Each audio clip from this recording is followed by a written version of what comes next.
Hey, what's up, listener? Thanks for pressing play. This week on the Jock and Nerd podcast, Eminem drops a surprise record that includes a song for the Venom movie. Entertainment Weekly gives us our first look at the Captain Marvel movie. Get ready for a lot more comic book movies in 2019. And Shane Black's The Predator movie gets a little too literal. Somebody touch my spaghetti! Plus, listener, you may or may not have heard of the term Comicsgate floating around the interwebs. We break down this confusing, controversial movement, what it is, and how it all got started. All that and more in this edition of the Jock and Nerd Weekly for Thursday, September 6th, 2018. Check one. All right. This is for all you fans out there. Let's give it up. We're jocking, we nerded. We're funny, disturbing. We're jocking, we nerded. We're spoiler alert. Oh yeah. We're jocking, we nerded. We're funny, disturbing. Oh yeah. We're jocking, we nerded. We're spoiler alert. Give it up one time. We're jocking, we nerded. Oh yeah, that's right. We're here. Welcome, listener. Thanks for joining us. And welcome to the Jock and Nerd podcast, where we deliver comic book and superhero TV and movie news, reviews, and whatever we choose. Jock and Nerd. My name is Imran. My name's Anthony. He is the Jock. He's the nerd. And he's the Rug Boy. What's up, Rugsy? I choose Charleston chews. Oh, you like to choose Charleston. Choo choo. Those, I love Charleston chews. They would break your teeth. Yes, What are you talking I like that. That's why I only have 6 of them. Yes, you have to buy. You don't know Charleston chews, Anthony? It was a No. little tiny. Did you ever go trick-or-treating?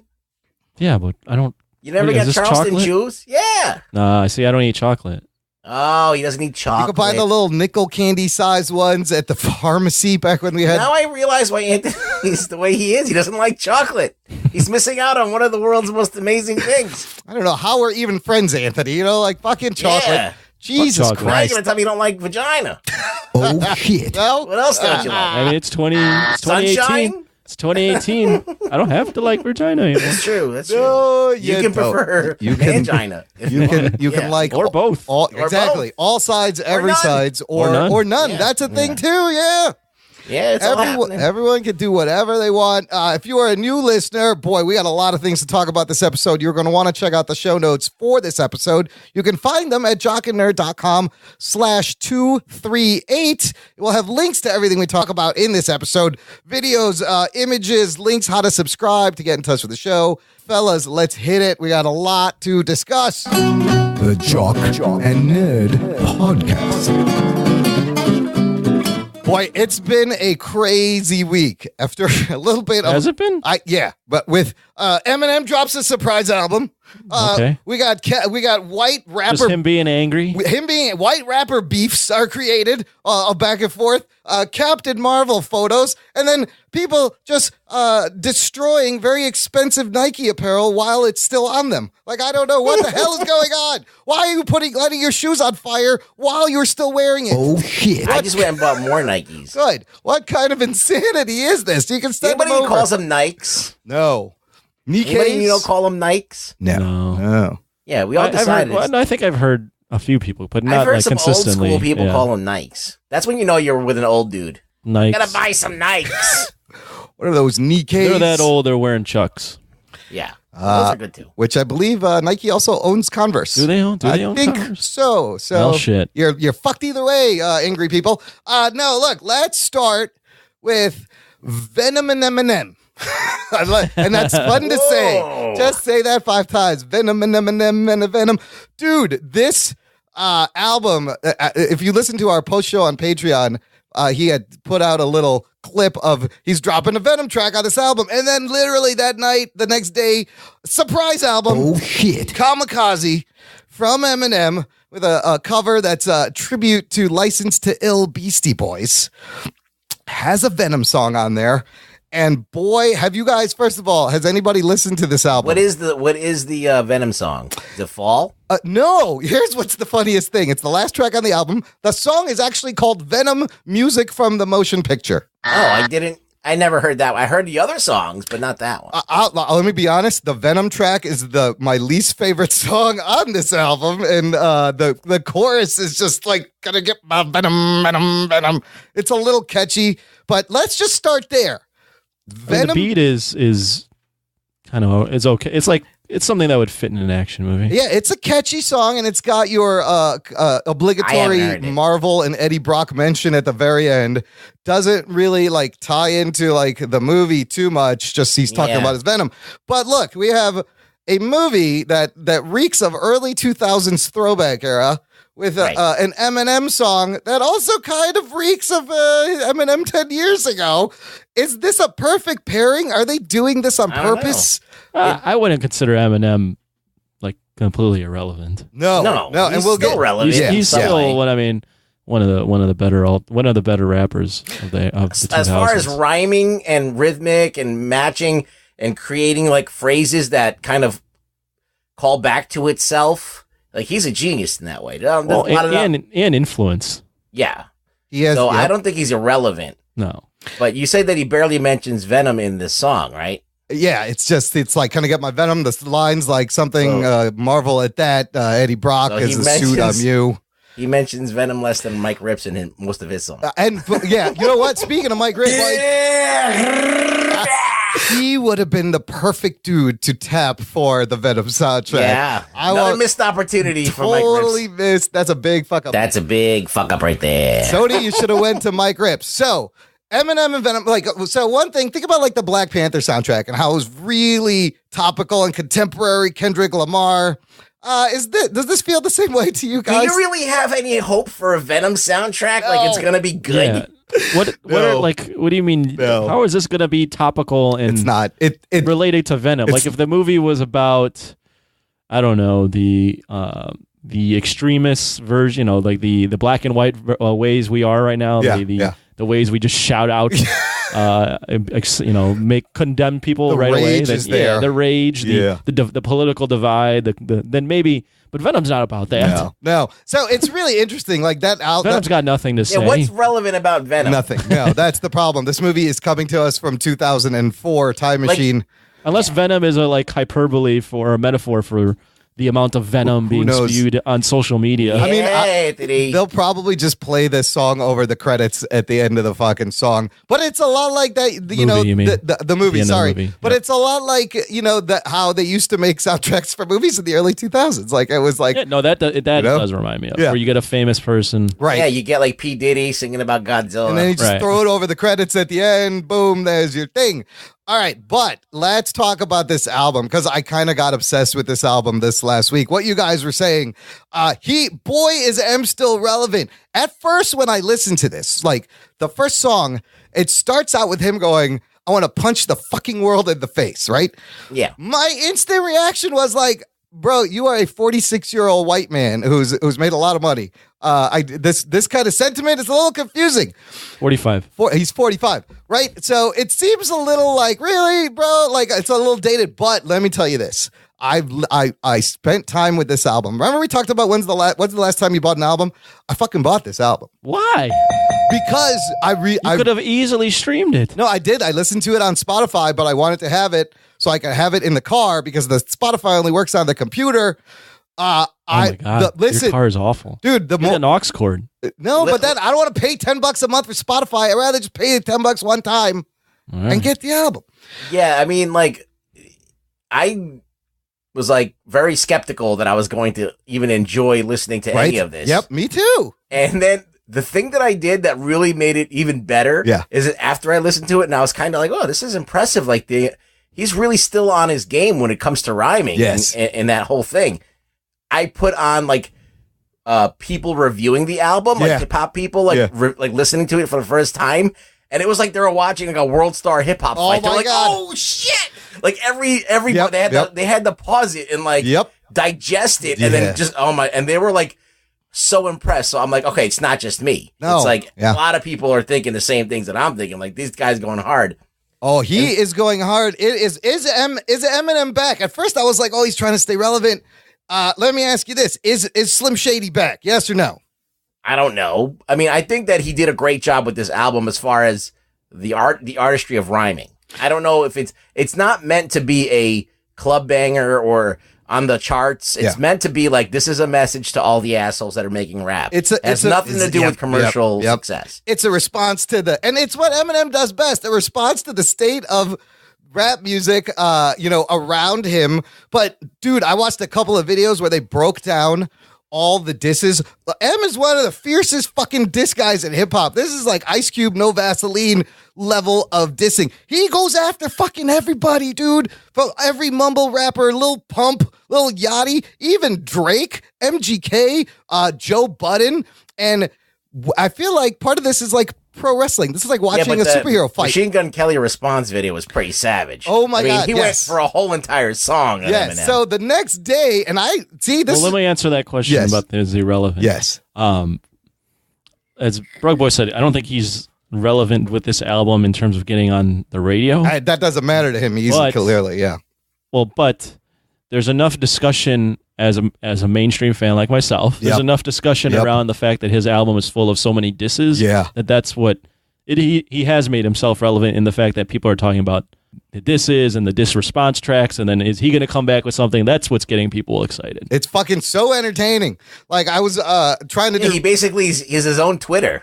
Right. Yeah, just coming out of his mouth. I was trying to do research for Comicsgate for the second half of the show, and then I keep getting distracted by response videos. I was like, oh, I got to watch this. So the MGK response video, I'll put this link in the show notes if you haven't heard it. What he said was like a lot of things that I thought about initially when I listened to the album. He was saying that in the thing, and I was like, yeah. But then the more I listened to the album, holy shit, is it lyrically incredible. He has specific disses to things from last year, from like 8 years ago. MGK. Oh no, Eminem in Kamikaze has so many specific disses to so many people. Well, what Machine Gun Kelly did was he spent the whole song, so he had a lot of room to breathe. Yeah. And so he could kind of, stretch out his thoughts. But Eminem just was doing precise, fucking strikes, like sending the missile in and boom. Lyrical assassin, and he'd move on, and then he'd move on to another guy and just like cut right to it. So, I mean, why I love the album, like there's like 3 relationship songs on there that are all right. But there's like 6 really good fucking tracks on this album. And that to me, it makes it a good album. I'm fucking buying it. There's a great song about D12, his old band. Buying it. Talking to him. You are ridiculous. Dude, the fall. Of course, Kamikaze Anthony, of course is great. Everyone's going to buy it. I love buy it. I love it. I actually He's bought perfect an album. chill for anything. I know. I'm not hating on the fact that he likes it. I'm just saying, you're buying albums? I didn't buy his last album. I know, but you could easily get all the music at your fingertips.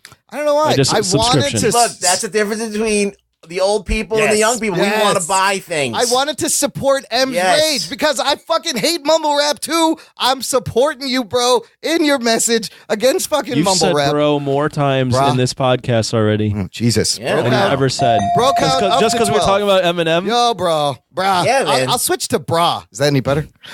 Wait, so here's my question about the MGK response video. So in a day, he had time to record a song, write a song, shoot a video for it.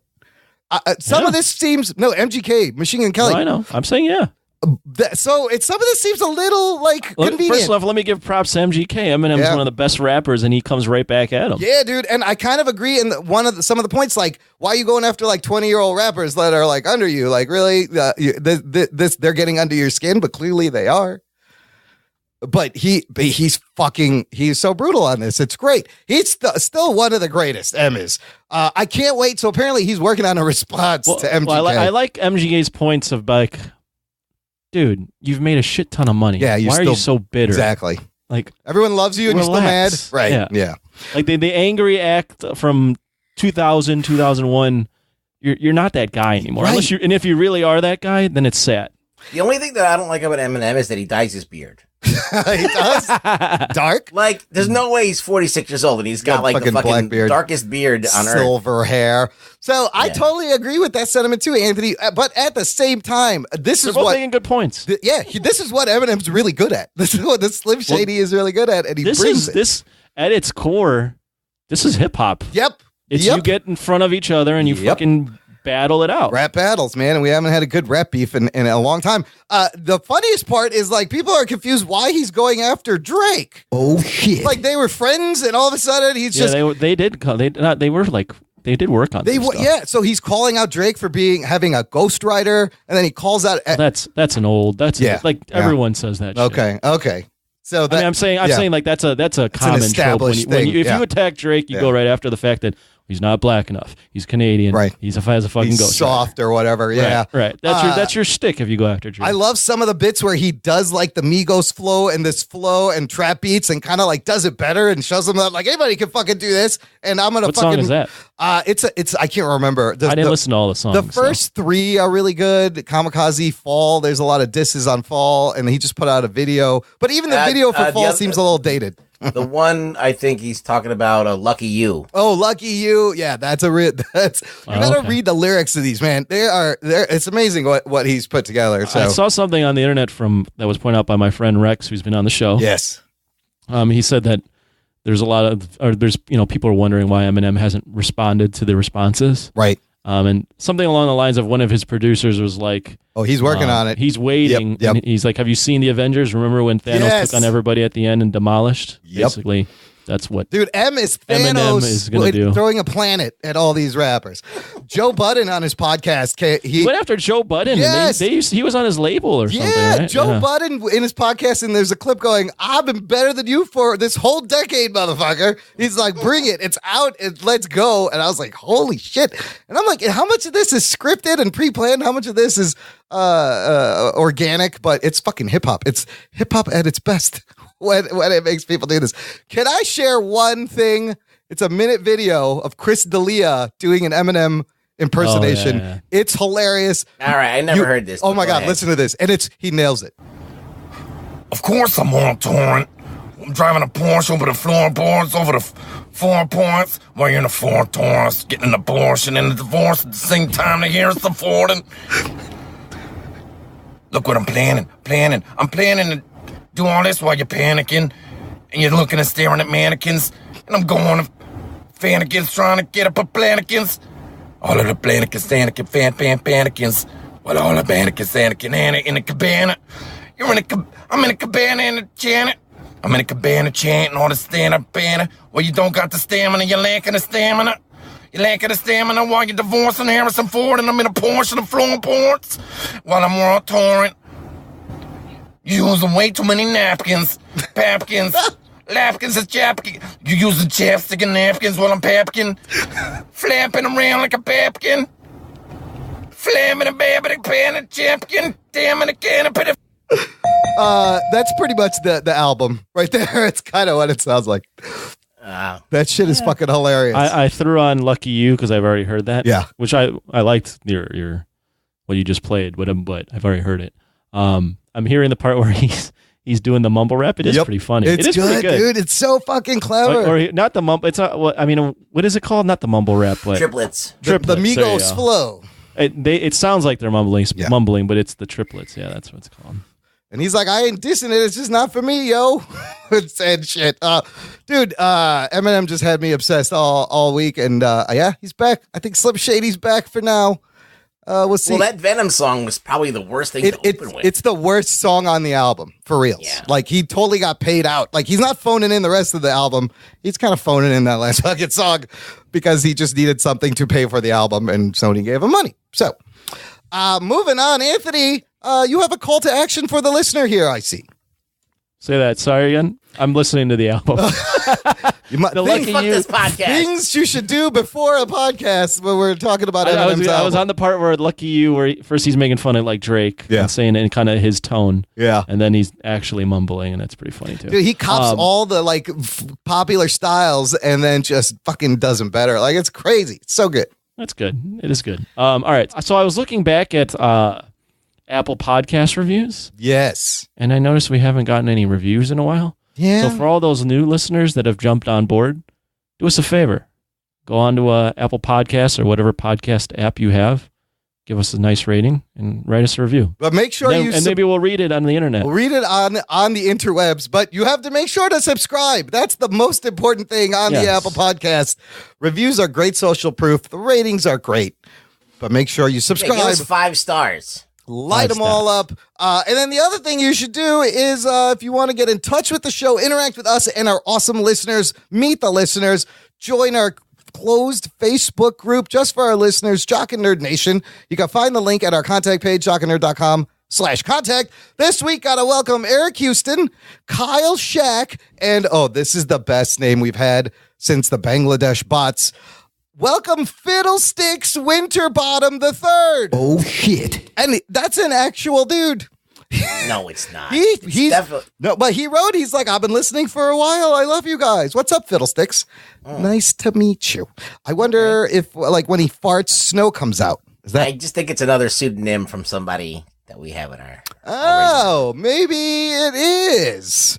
Yeah, so, Imran, you're easily fooled. But I love Fiddlesticks Winterbottom III. Welcome. Yeah. Welcome. Thanks for that name. I missed the Indian bot name. Sounds like a Kender from Dragonland. No one's going to get that. I have no idea what that means. The other big news that came out just yesterday, tons of info and official images from the Captain Marvel movie. Oh, shit. Geek boner. Starring Brie Larson. And surprisingly, a lot of maybe spoiler alert material. They just put like the plot in the magazine coming from Entertainment Weekly, which she's on the cover in the full suit. And how crazy is it that Entertainment Weekly is doing this? Because Bruggs, remember back in the day, this is the kind of stuff you would have got from like Wizard magazine or really small publications. And now it's fucking blasted out. Comic Scene Quarterly. Yes. This is where you would have to get these reveals. Not anymore, people. It's a new world. What do you guys think about the costume she has? She's got glowy fists, which is fucking awesome. It's fine. It's good. I think she looks great. I think she looks great in the suit. I have like issues with some of the stuff that's happening on the like upper chest part. It like feels like it's redundant. Kind of the design, the striping and the stitching. Yeah, it is like feels like it's a little bit I don't know, too busy. It could be a little bit simpler. I see what you're saying because there's like an X stitched in behind like the star and the gold thing. Yeah, I think it could have been a little cleaner, but like, hey, it's fine. It's like, you know, they tend to overdo things with these costumes. Yeah, I mean, and you know, it's an alien costume, but top-notch costuming as always. I enjoy it. Yeah, I think she looks great. I couldn't be more excited. Here's what we found out about the movie. It's not going to be an origin story, which I love. Well done. So apparently when the movie starts, Carol Danvers already have her powers, and she will have left Earth behind to join an elite military team called Star Force, led by Jude Law's character. However, she soon chooses to return to Earth to explore her past, and that's presumably when we'll learn how the superhero gained her incredible abilities, maybe through flashbacks or whatnot, and we'll see Nick Fury and stuff. So I watched something on Screen Crush shortly after this story came out. And I think this not being an origin story is kind of a red herring. I think it still is. Yes. It's just not going to be told in your classic sequential order of events. I think it's going to be flashbacks because there's some set photos from her in the 80s. Mm-hmm. So, and this is occurring in the 90s. So, and there's a photo of her as a fighter pilot. Yeah. If this is starting with her as Miss Marvel, right? Why would she ever be? That's clearly a flashback. But I love that, and you know, drop us right into the action in the beginning, and then show kind of like the Deadpool did, you know, with his kind of origin. But I love when you just drop someone into the action and then slowly reveal the origin through flashbacks. It's a smart way to do it because it's not as by the numbers, right? People, it's gonna get too formulaic. We had Doctor Strange, kind of a straight up origin movie. So it's a great way to switch it up. I also love the comments about the character that she says how she can be aggressive, she can have a temper, she can be a little invasive in your face, quick to jump to things, brash. She's the first one out there. That's fucking great. Love that those characters. That's kind of how she's being written now in the comics. Yeah. She's almost kind of a hothead. Yes, hothead, very forceful. And I guess this movie, do you guys think this movie will take primarily in space? What do you think the breakdown will be? Like 70-30? I think a mix. I think maybe half and half. I think that's a smart guess. Yeah, because, again, another thing I saw, or actually the plot is already hinting at this, and as the photo is showing, this is about Earth being caught in between the Kree Skrull War. Yes. So it might be one of those things where she's out doing her thing in space, and then she has to come back home because of the two alien races getting after it. So the Skrulls want to take over the Earth so they can surf. Yeah, they're looking for some water. There's no water here, and we have all these wakeboards. Picture of them on the beach. Yes, like we'll get to these set pictures. There's a lot of great set pictures in the comics. The Kree Skrull War. They're not really fighting for Earth to like. It's just more of like a strategic positioning post to have. Right. It's like Japan and U.S. fighting over the islands in the Pacific. They just don't really they care. We're in these islands. We're in the crossfire. Just strategically, they need this spot. So Ben Mendelsohn, who was in Rogue One and a bunch of other stuffs, his character has been revealed. He will play Talos, who is the leader of the shape-shifting Skrulls, who leads the Skrull invasion of Earth. In the comics, Talos is born without the ability to shift, and he's made fun of by the other Skrulls. But in this movie, I think he will be able to shape-shift because there's photos of him as a human. Maybe he gets stuck. Or maybe he can't shift back. And then, what do you guys think of the Skrull? I mean, you got to stop there. What do you think of the Skrull? Let's talk about the rest of that. Better than I thought they would be. I think I love the shot of them coming out of the beach, and it is better. Who is Piccolo, by the way? Can anybody tell me? Hey, that's from Dragon Ball Z. Okay, I didn't know. They do kind of look like Piccolo. Everyone's saying, I think, but Piccolo has like antennas, but everyone's like, oh, it's Piccolo, and I'm like, oh, I like it.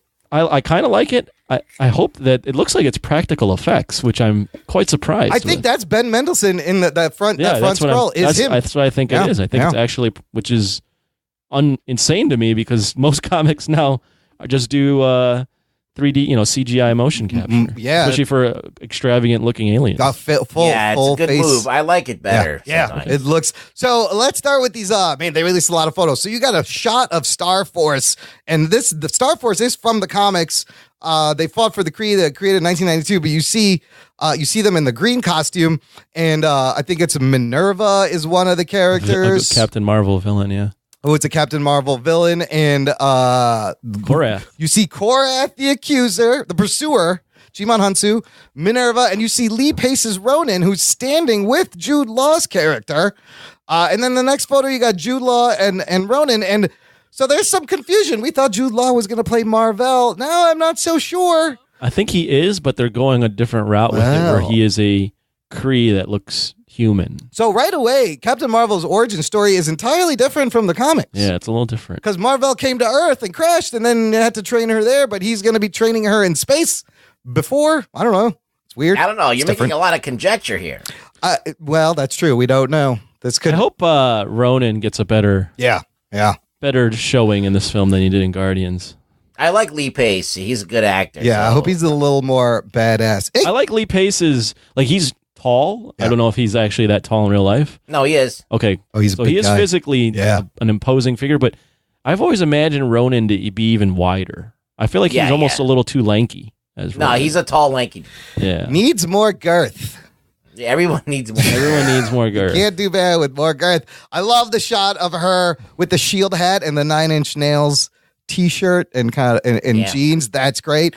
Look at this de-aged, two-eyed Sam Jackson, Nick Fury. Oh shit! Wow, how did they give that's amazing. Samuel L. Jackson a real eye? That looks so real. How'd they put his eye back in? I don't know. He's got a cut above the eye that he does lose, so I wonder if he'll lose it in this movie. But holy shit, that's more than just makeup on that guy's face. They're de-aging. The de-aging technology is getting crazy. I wanted to, now that you brought up this image. Yeah. If I may take this on a different track for just a quick second. Do it. So, where does this de-aging, what is the line for de-aging? Where does it? Because this is getting, scary how good it is. And so, you cast old actors and you make them look young again. Yeah. Okay, that's one thing. Yeah. Okay, but then, now, what if you cast an actor and change the color of his skin just to be a little darker? Oh, that's interesting. Make them look a little Hispanic, or lighten them up, lighter. Because what is the line now on this stuff? If you can now change how someone looks. Good question. They were going to do that shit with Scarlett Johansson and Ghost in the Shell, but then they decided not to do it. Yeah.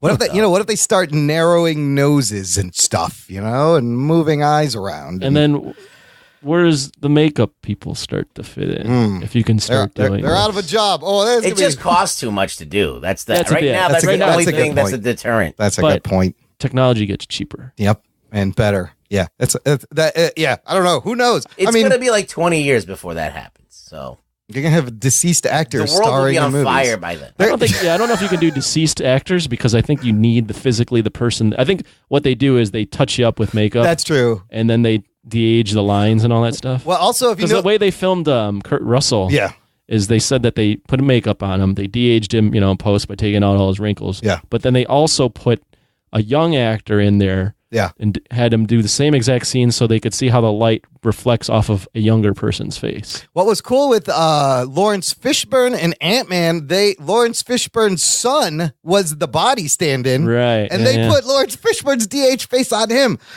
which is also crazy. So there was an article on Birth Movies Death where they were like embracing it, and they were like, what they liked about it was that the actors, they call it uncanny valley, where the actors look like themselves, but don't look like themselves. So it creates this alternate reality of an actor like Nick Fury as a youngster instead of Samuel L. Jackson. So you're looking at the same guy, but you're not. Right. It looks real. Yeah. So it creates this weird feeling. So, and all of these actors, if you notice, they all have the benefit of having lots of footage from movies when they were younger, right, to use as reference. Because like Michelle Pfeiffer looked like she did in fucking Scarface. Kurt Russell looked like he did in, Big Trouble in Little China and shit. Like, it's crazy. But they have all this reference to be able to pull this off. I'm wowed at that picture of Samuel Jackson. It looks amazing. Let's move on to did you hear the plot news on him? No. What is it? He is in this film, he's basically still a desk jockey. Oh. He's not the head of S.H.I.E.L.D. Oh, and who is the head of S.H.I.E.L.D., do you think, in the 90s? Yeah, he's just a regular S.H.I.E.L.D. agent and gets caught up in this shit. Could it be Coulson? Isn't Coulson in this? Coulson's in this too. And he should be in it. And this might tie into why he says to Iron Man, you think you're the only superhero in this world. Oh, right. Right in the first movie. Right. In Iron Man. Yep. Ooh, that's exciting. The more I hear about this movie, the more super geeked I am. So you mentioned those fighter pilot photos, and you have Carol Danvers, and then you have Lashana Lynch in a plane, and on the plane it says Maria Photon Rambeau. Geek boner. This is the mother of one of the Captain Marvels from the comic books and friend of Carol, Monica Rambeau. So, and Monica for a while went by the name Photon for a brief period of time. Lots of callbacks. Lots of great fucking callbacks. I can't wait. I think the more I hear, the more excited I get. Now, when will we get a trailer for any of these fucking movies? It's very odd that for the first time for a while, Marvel doesn't really have a movie it's actively pushing. There's an 8-month gap between Ant-Man and Captain Marvel, and the movies that are supposed to come out next year, we have no trailers for yet. We have Glass. I'm talking about the MCU movies specifically.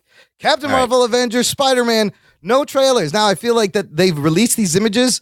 We'll probably get a trailer for Captain Marvel very soon, within a week or two. A week of two or this? Yeah, Screen Rant has an article where they guess when these trailers are going to come out. For Captain Marvel, they're like any day now or before the end of September, like in the next few weeks. Usually they give it like 2 weeks, and then they'll put out the trailer. Avengers 4, they're saying look for this in late November.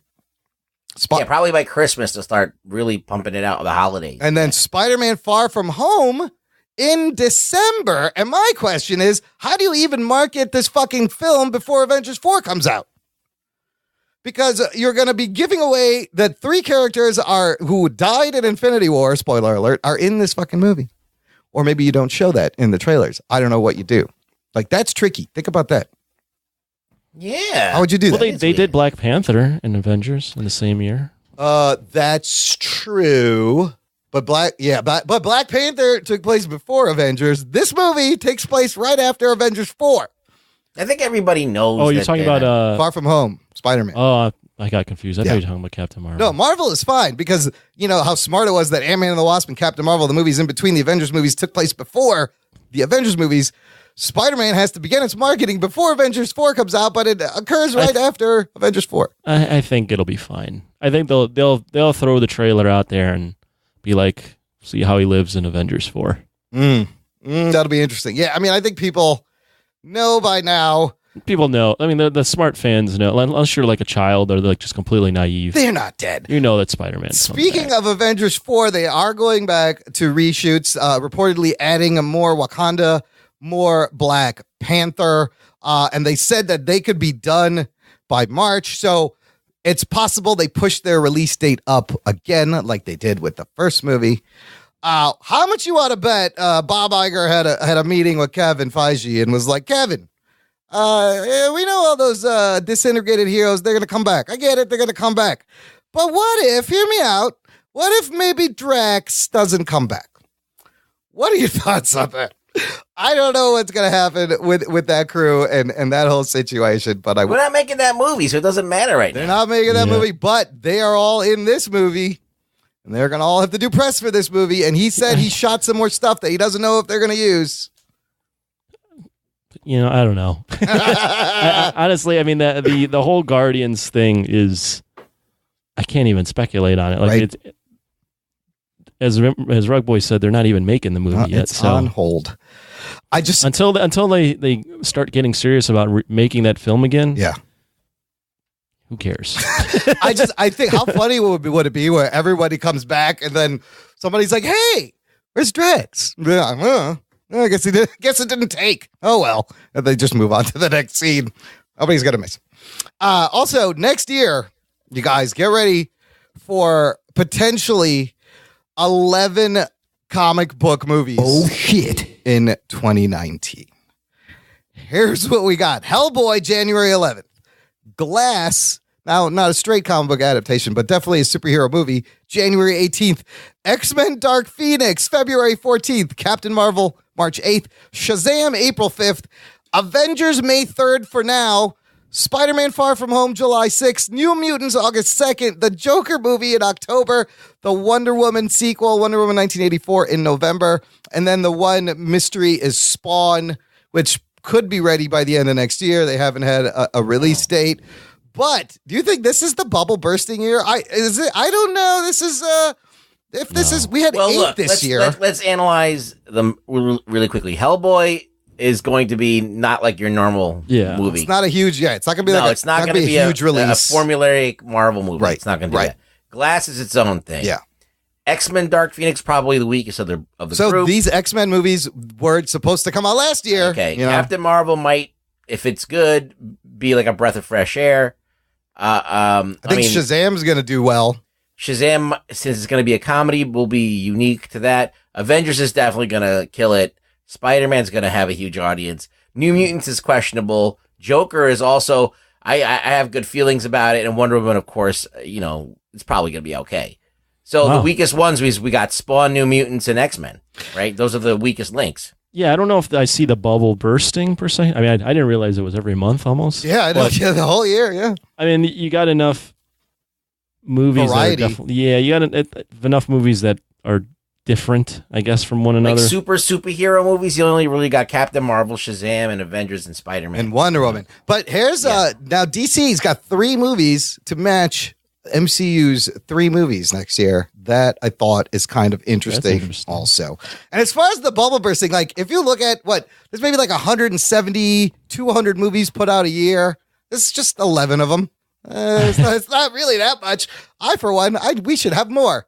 There should be fucking 50 Just movies. one for every month. Almost. Yeah, that's fantastic. What a great time to be alive. I was going to say, as a kid growing up liking comics. Oh my God. You ever thought you would see all these movies come out? I'm pumped. Yeah, me too. I know you, Imran, being all fucking excited and singing with Prince when Batman came out. Oh my God. Could have never imagined seeing 11 superhero movies in your goddamn Batman underwear. I wish I was 12 now. I am 12 inside maturity level, but man, to be like a 12-year-old, like these days, you got all this fucking crazy shit coming that you can enjoy, and these kids just don't know how hard it used to be.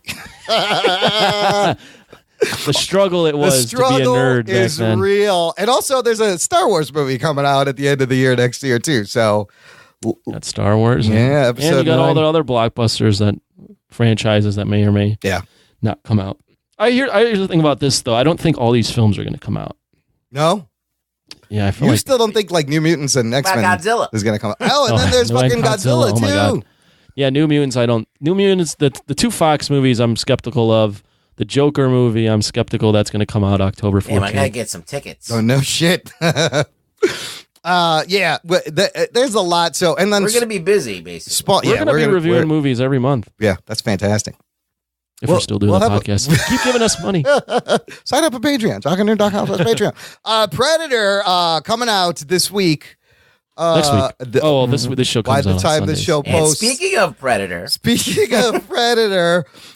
there's one scene that we won't be seeing in the movie.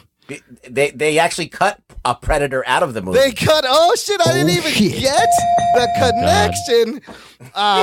Apparently, Shane Black had hired a buddy of his who is a registered sex offender and had a short scene with Olivia Munn where he's like hitting on her. You remember we were joking about Chris Hansen being on the side of the Predator? It's happening. It happened.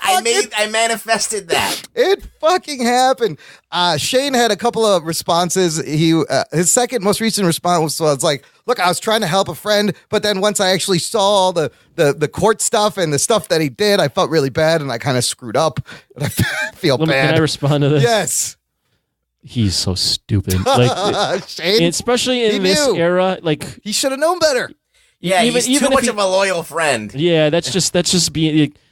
People find out shit all the time, and that's just too big of. That's a stupid ass risk. That's an idiot move, right there. That's a big fuck up right there. Yeah. So this movie now has a bunch of things against it. Do you think it's going to hurt the box that people are going to not go? No one's going to see it anyway. It's people aren't going to go because they found out a sex offender was on it. Now, if they left the scene in, maybe I'd go. Exactly. To see this motherfucker. They're not going to go because Predator is basically a dead franchise. You want to sell tickets? Leave the fucking scene in. What, you don't think the Predator dogs are enough to get people to come out now? Like, we have a real Predator in this movie. There's an actual Predator. I'm going to see it. So Nick Shev commented on our Facebook page that the Predator is like fully CGI. Oh yeah, definitely. Well, there's a 10-foot Predator, yeah. Oh, so it's the all one that the big one. The big one is fake. The small one is a dude. Also, this new trailer, it's a Red Band trailer, has a little more violence and gore, which I was like, it's not bad. It's not bad. I like seeing. It still the looks violence. like shit. Yes. What do you think about how they named the Predator in this? Like they took a vote.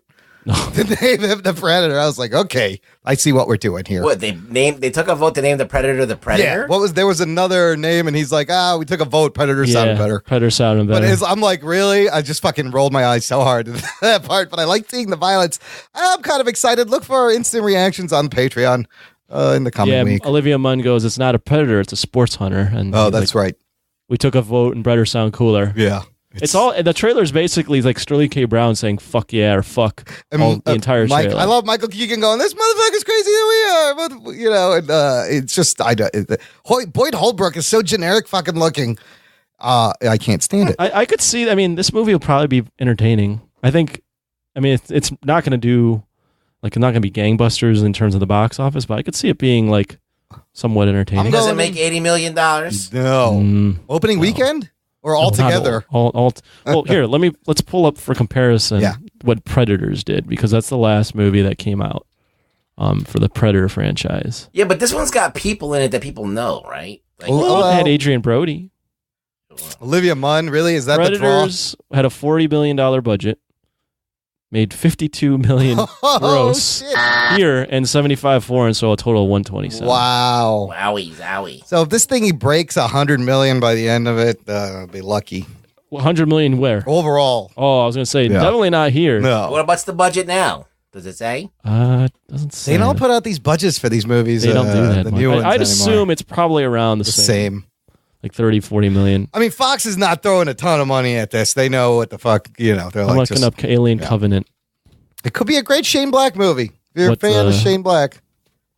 What Alien Covenant do? Alien Covenant, see, 74 million domestically, 166 foreign, so 240 total with a $97 million budget. Maybe this movie makes like 60, 70 no, domestic. It's gonna. Here's my prediction: 50? 35. Oh, shit. 35 here. Oh, shit. Another like 70 foreign. So it just breaks Wow, 100. Anthony. Damn. Oh man, Yeah. the marketing's been terrible. It has been bad, but the Red Band trailer, I was like, oh, okay. I'm going in, just got to go in with a completely low bar and just have a good time. How much lower can you get? Lower than Jurassic World Fallen Kingdom, clearly. I don't think we spend a whole show reviewing this, that's for sure.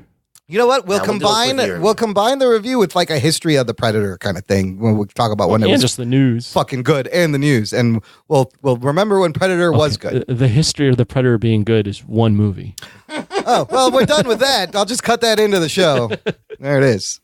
I mean, I'm a huge Predator Alien fan. I was like, it's been dead. It's been dead since Predator 2. Yeah. Yeah. They should just do our idea, but they're not going to. Just put all the fucking modern day hunks. I'm interested to see why there's a new Predator that's 10 feet tall. Yeah. Why does he have dogs with him? And why he has watchdogs. Why is he killing the other Predator? What the fuck is going on? Here's some fun news. The Academy, the Oscars, remember they're going to do that new popular Oscar category, and Black Panther was like, we're going for the best picture, not popular Oscar. Well, I can confirm right now, Black Panther will not win the popular Oscar category because the mob has won. They must have listened to our podcast because the Academy has postponed this new popular Oscar. Oh shit! Category. Dude, it's Twitter, man. Twitter will wreck anything. Right. Listen, they did something good. It was a dumb idea, and honestly, I'm on board with their reversal. Good way to backpedal, Academy. They need to do it when Black Panther is not a movie up for contention. Yes, they're like, maybe we'll do this next year. What's coming out? Wonder Woman? Oh, shit. It's too hot. Yeah. It's too hot. They've caved to the mob. Good for them. And then finally, a little bit of TV news. More casting for this Doom Patrol show on the DC Universe streaming. Alan Tudyk is cast as Mr. Nobody. All right. And the Invisible Dude. The Invisible Dude. And Timothy Dalton, 007 himself, will play the leader of the gang, the chief, the dude who's in the wheelchair, who is the Professor X of Doom Patrol, because Doom Patrol is their version of the X-Men. And we kind of talked about last episode, what Doom Patrol was. But just to further our theory, our hypothesis of DC does it first, Marvel does it better. Doom Patrol first appearance, June 1963.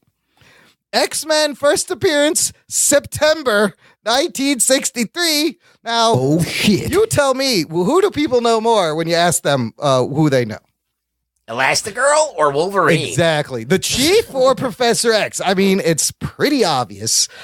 So, and also, I'm going to announce officially, we have an account for DC Universe that we will share on the show. We will be able to review the app and all the stuff. That also launches this week. Wait, we will share the app on the show? We're sharing it amongst ourselves. Oh, that's you said share it on the show. No, we're sharing. Don't mislead our fans into thinking we're giving them free. Unless you give us more Patreon money. No, we got one account for us, so we can let you know if this thing is worth it. And I, for one, I'm excited to read comic books on my TV screen the moment it launches on September 15th. That's going to be a lot of fun. What's interesting about that is I'm listening to Business Wars because you recommended it. I was going to bring that up, yes. And I'm listening to the series where they talk about Blockbuster versus Netflix. Yes. And now I'm just thinking about how, obviously we know that Netflix beat Blockbuster, but I'm just thinking about how now all these streaming services are coming out, and I'm wondering... This is the next war. What will be the one to rule them all? Who will be standing atop the pile of dead streaming service bodies? I mean, we've gone... Or will they all die? We've gone from where Netflix was the innovative company to now they are the old school top of the mountain, and now they're losing all. They're losing a lot of content, and they're having to create new content, which they were on the lead for that too. But I feel like they still are. They're not stopping creating new content. You fire up Netflix, and then when it gets to like the original Netflix series, there's like tons of shows I'd never heard of. I know, and you're like, what? There's still the name, but other brands are now like your dollar's being split. Yeah, it's gonna be. You can't just cut the cord now. You can cut the cable, but you can cut the cable, but need now your internet cord. You're gonna you're gonna need to buy like 5 or 6 subscription services. You still gotta pony up in a large way. So you're not saving money anymore. No, it's just shifting to something else. It's like the amount of money you're saving is not even worth doing it sometimes. It's just the convenience of having the on demand. Right. Being able to have access to it right away. But these set-top boxes, like your Rokus, your Apple TVs, your built-in stuff, this is where the living room is heading. Listen, I've been wanting a la carte cable forever. Sure. And we're never going to get it. Maybe we will. Maybe the cable companies will have to think of something new. But those motherfuckers are so slow with the bandwidth that they're using that this new bandwidth that we have, which is the interwebs, it's going, and the technology is just going to surpass it. It's got to shift. Yeah. Maybe they'll come up with something. Maybe they'll be like, all right, motherfuckers, you can just pick whatever you want. You know, $5 a show, and you can create your own. Or there's going to be companies that create these bundles for a discount and sell you bundles. I don't know. Imagine you could buy the show that you like for like $1. I mean, Hulu and YouTube and a bunch of those have bundles where they package all these stations and live TV and live stuff. TV, yeah, where you can do the subscription plus live TV. YouTube does the same thing now. Yeah, there's YouTube with live TV. So YouTube TV, yeah. It's still the Wild West out there, man. How many shows would you buy if you could buy a la carte? Shit. Shows? Or what do you mean? Like if you could just pay for each show that you want to watch. I just want to watch every season of this show. How much would that cost? That's crazy. I wouldn't do that because I'm now spoiled on the fact that I have Netflix where I pay, $12 a month, whatever it is, watch now, anything and get everything, or get a shit ton of shows. Yeah, but you never watch any of them. I know, but they're all just there, taking up space. Yeah, but it's the principle of having to now pay for individual shows. Yeah, Black Panther now on Netflix. Everybody, Geek Boner. I could just be like, I want to watch this, and that's what I want to watch. Well, but that's like one off. Like you buy the episodes off iTunes. It's like $3 an episode. That's even too much. That's a lot. You could still do that. You're going to buy a whole 22 season episode, but they sell the season. So you can buy seasons of stuff, but it's later when it's offered. I don't know. Look, I'm really happy. That made me think of that. Yeah, no, I'm really happy people are enjoying the business wars. There have been other people commenting on the Facebook. So glad. In the Marvel versus DC, there's a great bit, like speaking of Doom Patrol X-Men, about the espionage between the two companies, how Kirby was working on this one secret thing for DC, and his assistant went over to the Marvel offices and he saw fucking photocopies of the Kirby artwork pinned on their wall. Oh, shit. And ran back to Jack, and they're like, how the fuck did this get there? There's so many great little stories in that Marvel versus DC business war thing. DC does it first. Now I want to listen Marvel to this does it shit. better. It's quite good. It's, as Imran, I think, mentioned last week, it's only like 20, 30 minutes. I will warn you, there's fucking 4 ads in every episode. That's the only critique I have, but he's got to pay his fucking But it's shit. good. It's good the way they tell. It's good storytelling, and it's key moments in each of these rivalries. So it's like he does it almost makes you think by the end of it who's going to win, even though you know like what company's alive and what isn't, or if they're both alive. The back and forth is great. Like, and this corporate espionage between, and for each set of wars, like that part, I love those things.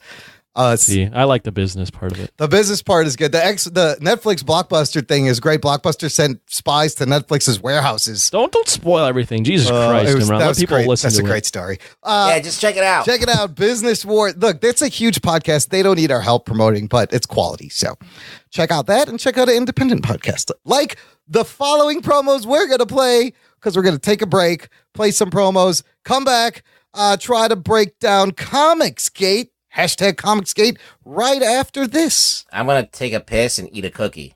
After these messages, we'll be right back. Hey, my name's Paul, and I'm not an animal expert. I'm Donna, and I'm not an animal expert either. And together we do a podcast about animals called Varmints. Every week we pick an animal, do a bunch of research on it, and bring you some interesting facts about that animal. But we don't stop there. We talk about that animal in movies, TV, and other pop culture. And we talk about whether or not that animal would make a tasty dish, and how intelligent we think it is on the scale of 1 to 10. It's exactly like one of those fancy PBS nature documentaries. Except with more poo jokes. New episodes go live every Thursday wherever you find your favorite podcasts. Or you can visit us at blazingcariboustudios.com. Varmints! Varmints! If you're looking for a sports hosting show that gives you the flavor. Tom Brady, thrown for over 60,000 yards, the most playoff victories, the most Super Bowls, the most Super Bowl MVPs. He is not the greatest of all time. That brings the energy. Shaq quote, "The earth is flat," close quote. "The earth is round." That isn't about this or that. It ain't this or that. Charles Barkley, 1994. You stole 2 home games in the Western Conference semifinals against the Rockets. Your team blows it in 7. 1 year later, up 3 games to 1. 2 games at home, and you blow that too. Then you've come to the right place. I am that man, your man, the illustrious tour guide Cole Johnson. Cole Sports. On Cole Sports with the Z.com. And Hey, join our awesome fun fan club at jockandnerd.com/Patreon, and you will be treated to the feeling of supporting this independent geeky endeavor, and you're going to get bonus content on a whole separate podcast feed with exclusive content. Like we'll have our Predator instant reactions up there. There's Jock Talk episodes with Anthony and Chaz. Hey, shut the fuck up. I'm doing something. Super huge thank you to our latest patron, latest member of the fan club, listener Ray O'Neill. Oh, shit. Talking nerd. Thank you so much. Signing up. He signed up at the $10 a month level. And holy fuck, Ray O'Neill. Whoa. That is the level that's also known as let's force Anthony to watch a movie he doesn't want to watch. I gotta watch these movies. Yeah, we gotta start. Or we gotta do a Watchmen review. Yes, we'll do Watchmen next on the Patreon. Ray O'Neill, send us your pick. Take your time. You get one pick. Use it wisely, son. Oh fuck. Use this one pick wisely. Think about what you're gonna do. Anthony's gotta pay the piper. Gotta pay He's gonna have to cash in all these debts. Boy, it's coming for you. Also, you'll find on the Patreon is an awesome little audio piece from Rug Boy about Comicsgate. It's a thing that's been happening in the industry and on Twitter. You may have heard of it, and it's the thing that we are going to be breaking down right now. What is Comicsgate, Rugs? Well, it depends on who you ask a little bit, doesn't it? Pretty much. I mean, if you listen to the piece on the Patreon, it's basically my feelings on Comicsgate and how it affects me. But I think if you look at the larger picture, it depends on who you are. If you're a person that really is pro-diversity in comics or pro-progressive in the way you think, and you're really liberal and you're a feminist, then you're going to think Comicsgate is a bunch of Nazis and they're terrible people and they should be stamped out and not given any kind of quarter.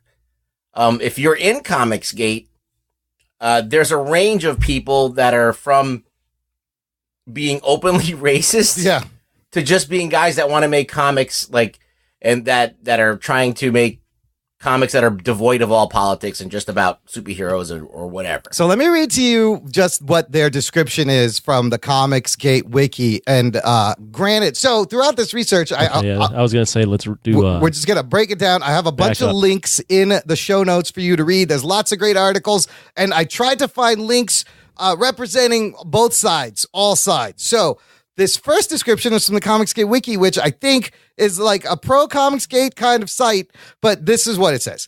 Comicsgate, or hashtag Comicsgate, is an online movement that believes the comic book industry, especially publishers Marvel and DC, is oversaturated by political messaging that appeals explicitly to only one demographic that is not interested in the medium, to the detriment of the existing consumer base and the industry as a whole. It also addresses a lack of professionalism and inclusivity, objectivity, and accountability of the publishers and their employees when dealing directly with the customers. The other side would say the supporters of this movement are trolls and they harass people and they're bigots and they've blacklisted certain titles. So there's two sides to the Comicsgate. They have a platform and stuff, and they have like kind of a manifesto. But I think we should start with the history, Rugs. Help me out tracing these. There were specific incidents that kind of led to this, starting with 2014, while Gamergate was going on. Comicsgate is actually not the the people that would be labeled Comicsgate didn't call themselves right, that. and they don't. They were labeled that. They were labeled that, right?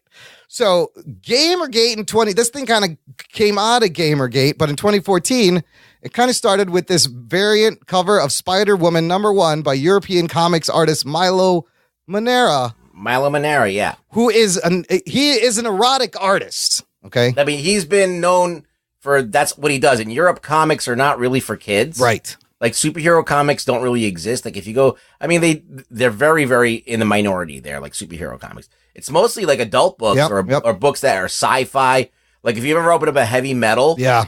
If they even make that anymore. That was great. Like, very adult material and smart material. Most of their comics are about, like, everyday things to sci-fi to all that stuff. So Milo Manara was an Italian illustrator.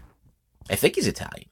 I'm not even sure. But, like, he did a lot of erotica. So they hired him to do covers. And he did a cover of Spider-Woman, featuring Spider-Woman. And she was in this crawling pose. Yeah. But he drew her in a kind of way that Milo Manara draws. But to some people, it wasn't anything new. Like, it's what they, if you hire this guy, this is what he's going to do what he does. Yes.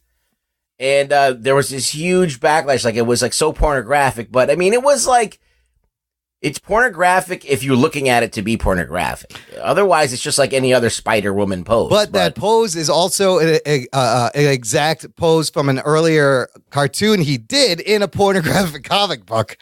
It's kind of like your classic porno pose. The issue I have is just kind of like the perspective and the way her head is turned. Like, because some of it's a little bit weird.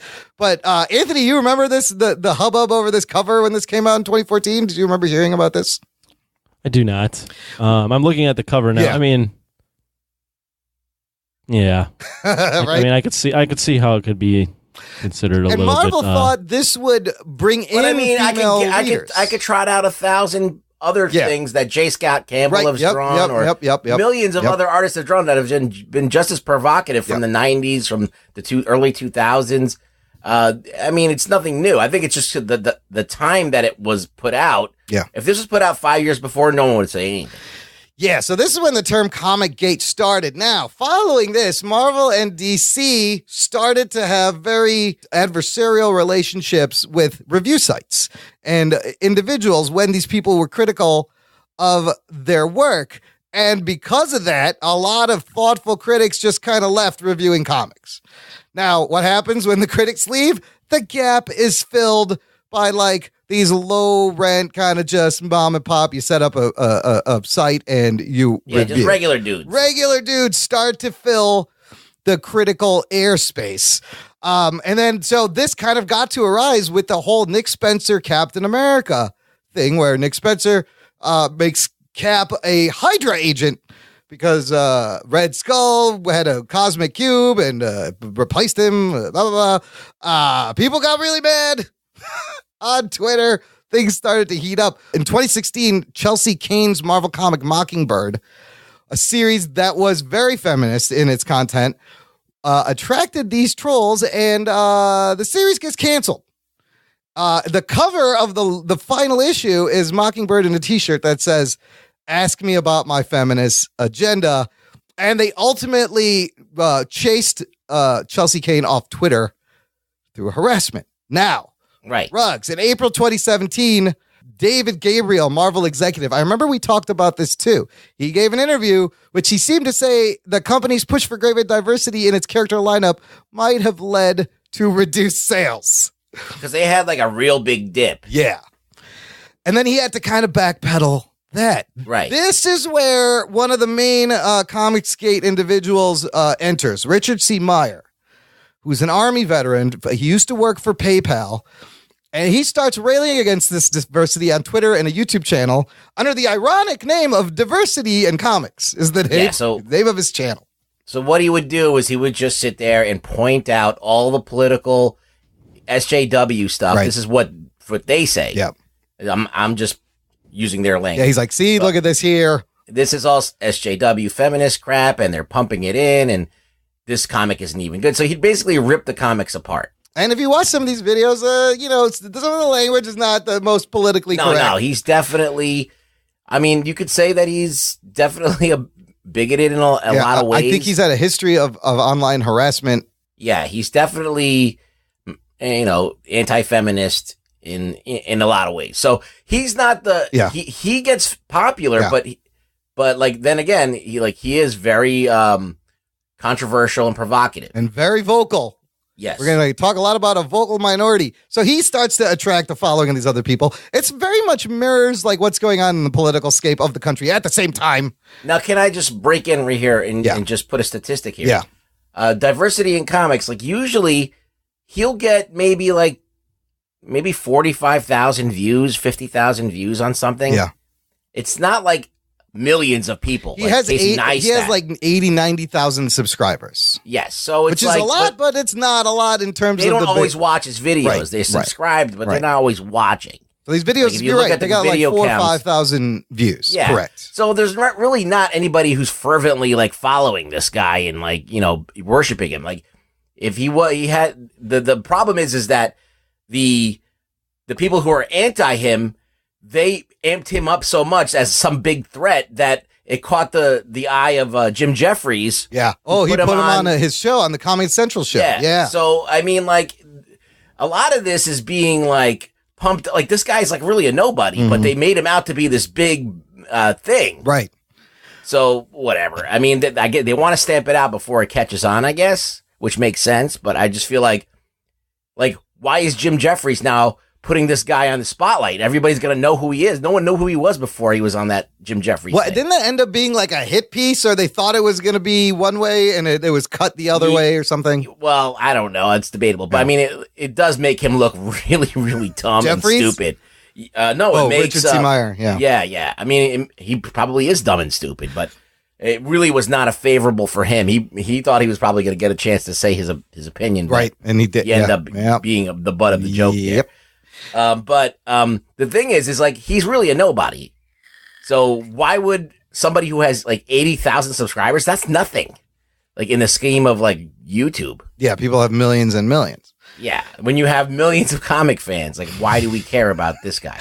So then in August of 2017, the thing that most often is cited as starting the Comicsgate incident occurs when a group of female Marvel staffers become the targets of a wave of harassment after posting a photo of themselves celebrating the life of the then recently departed Flo Steinberg with milkshakes. Ruggs, expand on this Make Mine Milkshake incident. Well, I think that they were all getting together to kind of celebrate. They took a picture. Yeah. And I forgot the name of the woman. Antos was her last name, I think. Heather Antos. Heather Antos, yeah. She posted it, and then immediately her Twitter got blown up by a bunch of people saying that she has no talent. She's only got into the industry because she did sexual favors. Like horrible shit. Yeah, they said really bad things like, look at all these SJWs. And it's just this is what's ruining comics. So like that was the response from the Twitter assholes. And the Twitter trolls, boy, when they got something to descend on. But can I just say something else? Yes. You could, as I said the other day, or you could really post anything. You could post like, God just spoke and he said this, and you're like, you're going to have 1,000 people. Like you can't post anything positive or negative without the opposition just swooping in.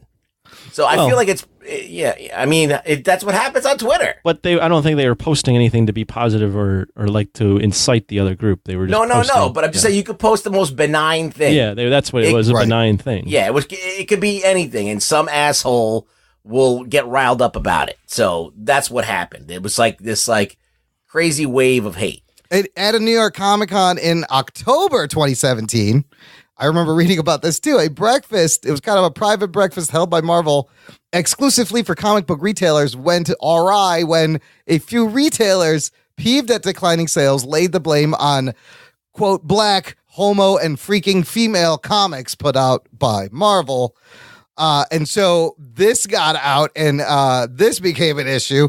So then the second guy who's most closely associated with this movement starts to come into the picture, surpasses Richard C. Meyer as the most prominent member of Comicsgate. This is penciler Ethan Van Sciver, who he's a penciler. He works for DC right now. He draws Green Lantern. Anthony, he drew a lot of the Jeff Johns Green Lantern. I recognize the name. He's a very good penciler, very talented, but he's got a YouTube channel called Comic Book Secrets Pro or something. And I remember I stumbled on a few of his videos because at first they were like how to draw comics, how to like get into the comic book industries. He was giving lessons, but then he would go after Kathleen Kennedy for ruining Star Wars with this feminist agenda or adding these females. And it's just, the more I watched it, I was like, this guy's a little crazy. What's going on? And he would talk about his book. So out of all this, Ruggs, how did they decided to start their own comics, Ethan and what happened Richard was C. is Meyer? that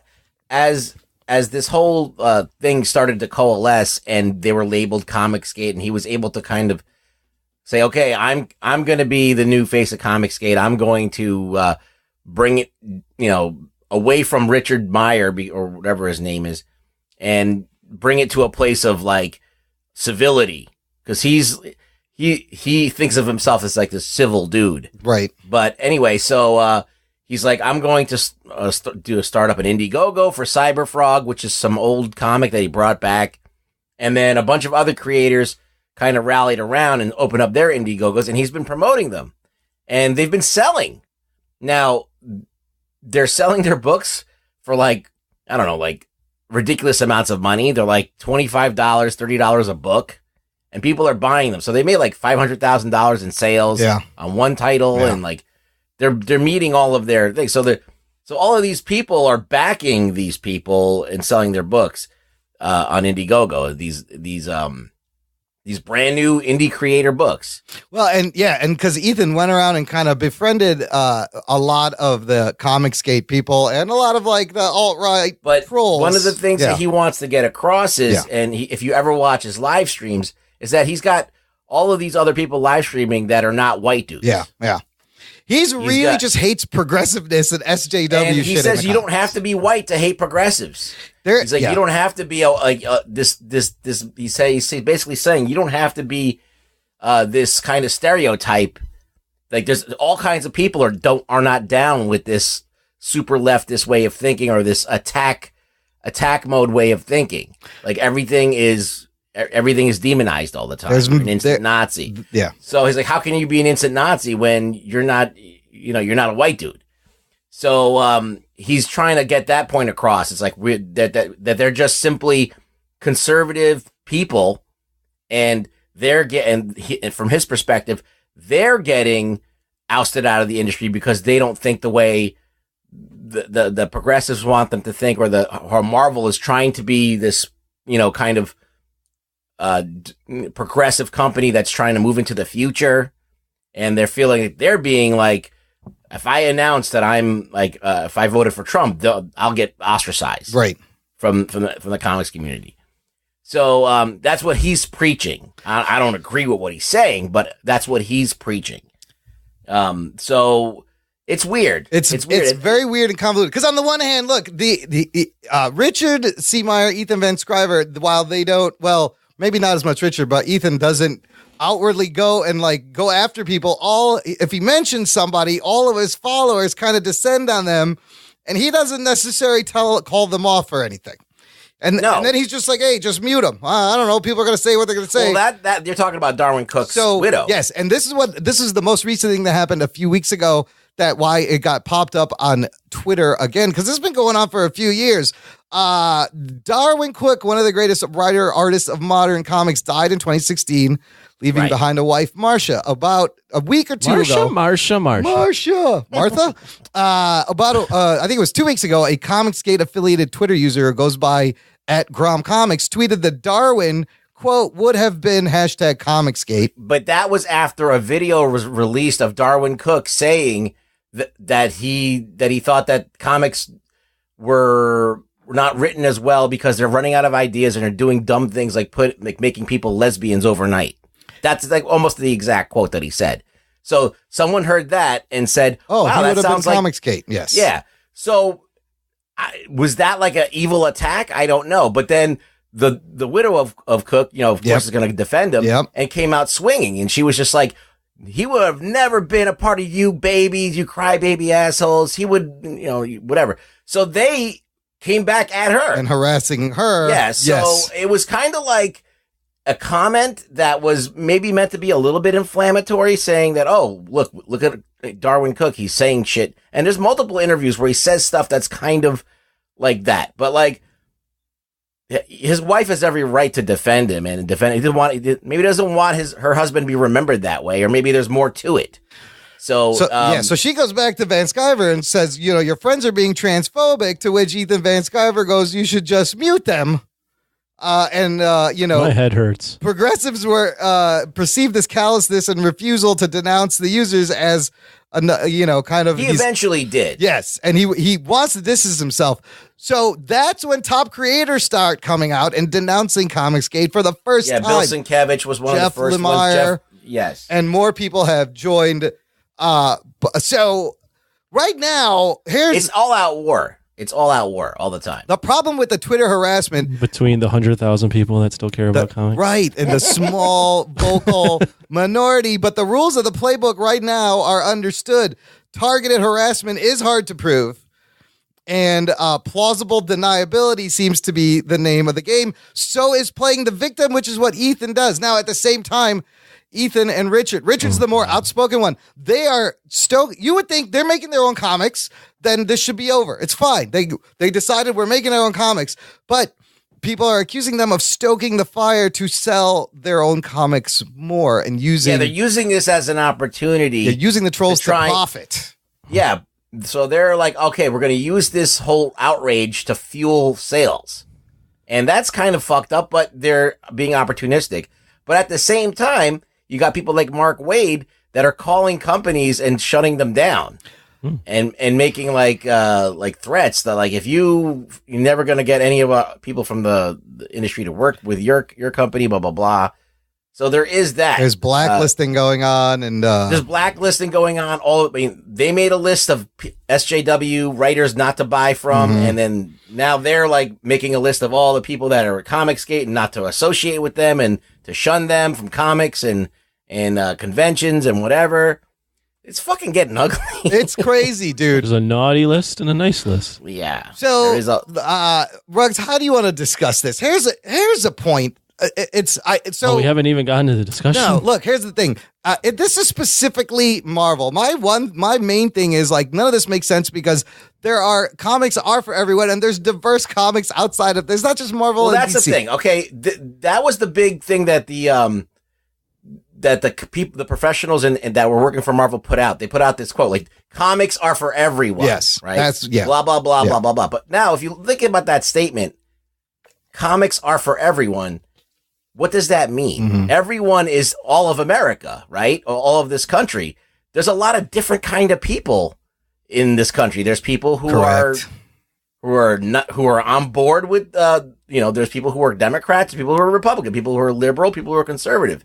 And half of this country, or almost half, is on the other side of whatever the other is. So how do you put any kind of political things in anything and expect the other side to like not be offended? So if you do something that's too right wing, then everyone else is going to be offended. You do something too left wing, all the right wingers are going to be offended. So that's like a quagmire of like epic proportions. And the only thing you can do is to not have any politics at all in the books. Which now that's kind of boring. No, you can't do that. You can't do that. The comics are still allegories for real life. What about if there's equanimity or there's equality or there's some kind of balance where there's enough things that both people can like? So I don't know I don't know if that's even an argument to make. I'm just throwing it out there that when you say comics are for everyone, are they really for everyone? Everyone. Like when you have women that are protesting and going into feminine protests, and then people who are pro-abortion come along and they go, get out of our protest, you don't belong here, but they're women. Those are things that are like kind of like hypocrisy right there. If you're at a women's rally and then all of a sudden women that are conservative show up, but they're still women, but they don't count. Right. I don't know. It's weird. So there's a lot of stuff that's going on that I don't understand. It's confusing to me. Yes. It's hard making heads or tails of it. There's no neutral stance in this, and I think that's what's missing, because just like the politics in general, you have reasonable people on both sides. There's things that I agree with both sides, and then you have the extremists on both sides who are equally hateful and harassful to each other. Yes, that minority is way louder than the as someone that just learned about this. Yes. This week. Yeah, really? You did not hear, you never came across anything Comicsgate, anything. It's been going on for a few years now. Well, yeah. No, man. I don't buy comics. Okay. That's why this is not even on my radar. And I think a lot of our listeners may be in the same boat, so I'm glad we broke it down. But yes, question or comment. Just quick comment. The rational side to this would be if you're this isn't even one side or the other. There's the rational side of they're shoehorning, they're pandering, they're shoehorning things too quickly into to make them fit this new wave of being diverse. So yes, they are shoehorning things too quickly. And the other side of that is comics have been for the most part pretty Caucasian for their entire run, and it's time to represent other races, and that's also. Everybody can get behind. Right. So both of those things I think are both things you can get behind. Then the other side of it is the extreme side, whereas if you don't like diversity, you're a fucking racist. Right. And the other side of it is these fucking women and minorities don't belong in comics because no one likes them. That is the absolute confusing sides of both sides, Anthony. Way to break it down. So, look, I remember we started seeing this about 2015, 2016, and we would complain. Now, imagine you were out of comics for a number of years, and it's 2015. You want to jump back in. You go to your local comic book shop. You look at the Marvel books. Ruggs, what are you going to find? You're like, oh, I remember Thor. Let me see what Thor's up to. Well, you're not going to recognize the current version. Oh, Thor's a woman. Okay. Yeah. All right. Well, Iron Man. I love the Iron Man. And I think that's where they went wrong. Yeah. Because I think that if you, even some of the more crazier dudes in the Comicsgate community, I think when you watch his videos and stuff like that, he's like, he doesn't have a problem with diversity. It's just when they're swapping out characters instead of making new characters. He's like, there's so many white characters. Let's just diminish some of them and then bring new ones. Let's make new ones to fill the void. So not replacing. Right. Like Miles Morales, Kamala Khan are examples of how to do it right. Absolutely. Organically. And look, let me comment on that. Yes. I think there is better ways you can do it. I will never argue against making comics more diverse. Right. No, it has to happen. I think it has to happen. It's got to reflect our world. Even if it's kind of ham-fisted, I don't really have a problem with it, but there are better ways to do it. And I see the other side's point on that. Or I'm not really on a side. That's the problem with this shit in the world in general. Yes. You have to always pick a side. It's so and binary, why can't you, it's annoying. I don't that's what I'm saying. That if you listen to my my essay, one of the things I say, it's like it puts you in a position where you're forced. People are trying to force you to pick a side. You're not really comfortable with exactly which side you're supposed to be on. Like why can't you have an opinion where you agree with a little bit on this and you agree with a little bit on that? That's what I'm saying. And God forbid you align yourself with Comicsgate and these fuckers come after you, but all you're trying to say is it doesn't matter what gender or race the character is. We need quality stories. And that was their biggest gripe was you're doing this, but really the stories suck. The extreme Comicsgaters will point to diversity being a bad thing and hurting comics, and maybe the ham-fisted shoehorning I think could have done that. I also think it's the fact that the comic industry as a whole it's a bad business in terms of it's dying. It's a dying industry because you're jumping into stories that have hundreds of issues. Like as a new fan, how does that even something you can jump into? Yeah. Now I also throw in the fact that we just talked about subscription services where you're paying $12 a month. Yep. $9. Comics are fucking overpriced. They're very expensive. You're paying $3 to $4 $5-6 an issue now it's $5-6 for one character. Yeah. And to get this character's story, you might have to buy a weekly or bi-weekly and spend $6 to $12 or more on one character's story. And the story, who has that kind of money? And the story is like 20 minutes in this guy's life, and you're done. It's 24 pages, whatever the hell it is. Pages, it takes up 20 minutes of your time, and you're done. 15 to 20. You take a shit and it's over. Right. So the business model as a whole hasn't been good for a long time. Yes. So absolutely. I would point to that as a reason why comic book sales are declining. So this is great. Let's talk about. There's a lot of different reasons about the decline, but that's Ruggs. Talk about the retailer's point of view, because this is also an important factor. When Marvel says, we are selling a lot, we have the numbers, or we're not.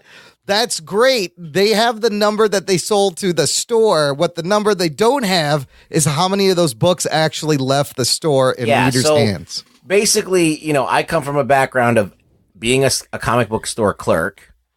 Like Kevin Smith. Really? What the fuck? I thought you lived in a garbage can. No, I mean, I don't do it now, but I did it in the past. Yeah, holy shit. All right. They let a puppet behind there. All right, cool. This is before the whole the transfer. Oh, that's right. So, remember, it happened in my teen years. That's right. So anyway, and I'm very good friends with people who own stores, and I talk to them about business all the time. So one of the things that I asked them, just out of curiosity, I'm like, which books are you buying, or which books are you getting stuck with? And they even show me the piles of books that they have left on the thing. Yep.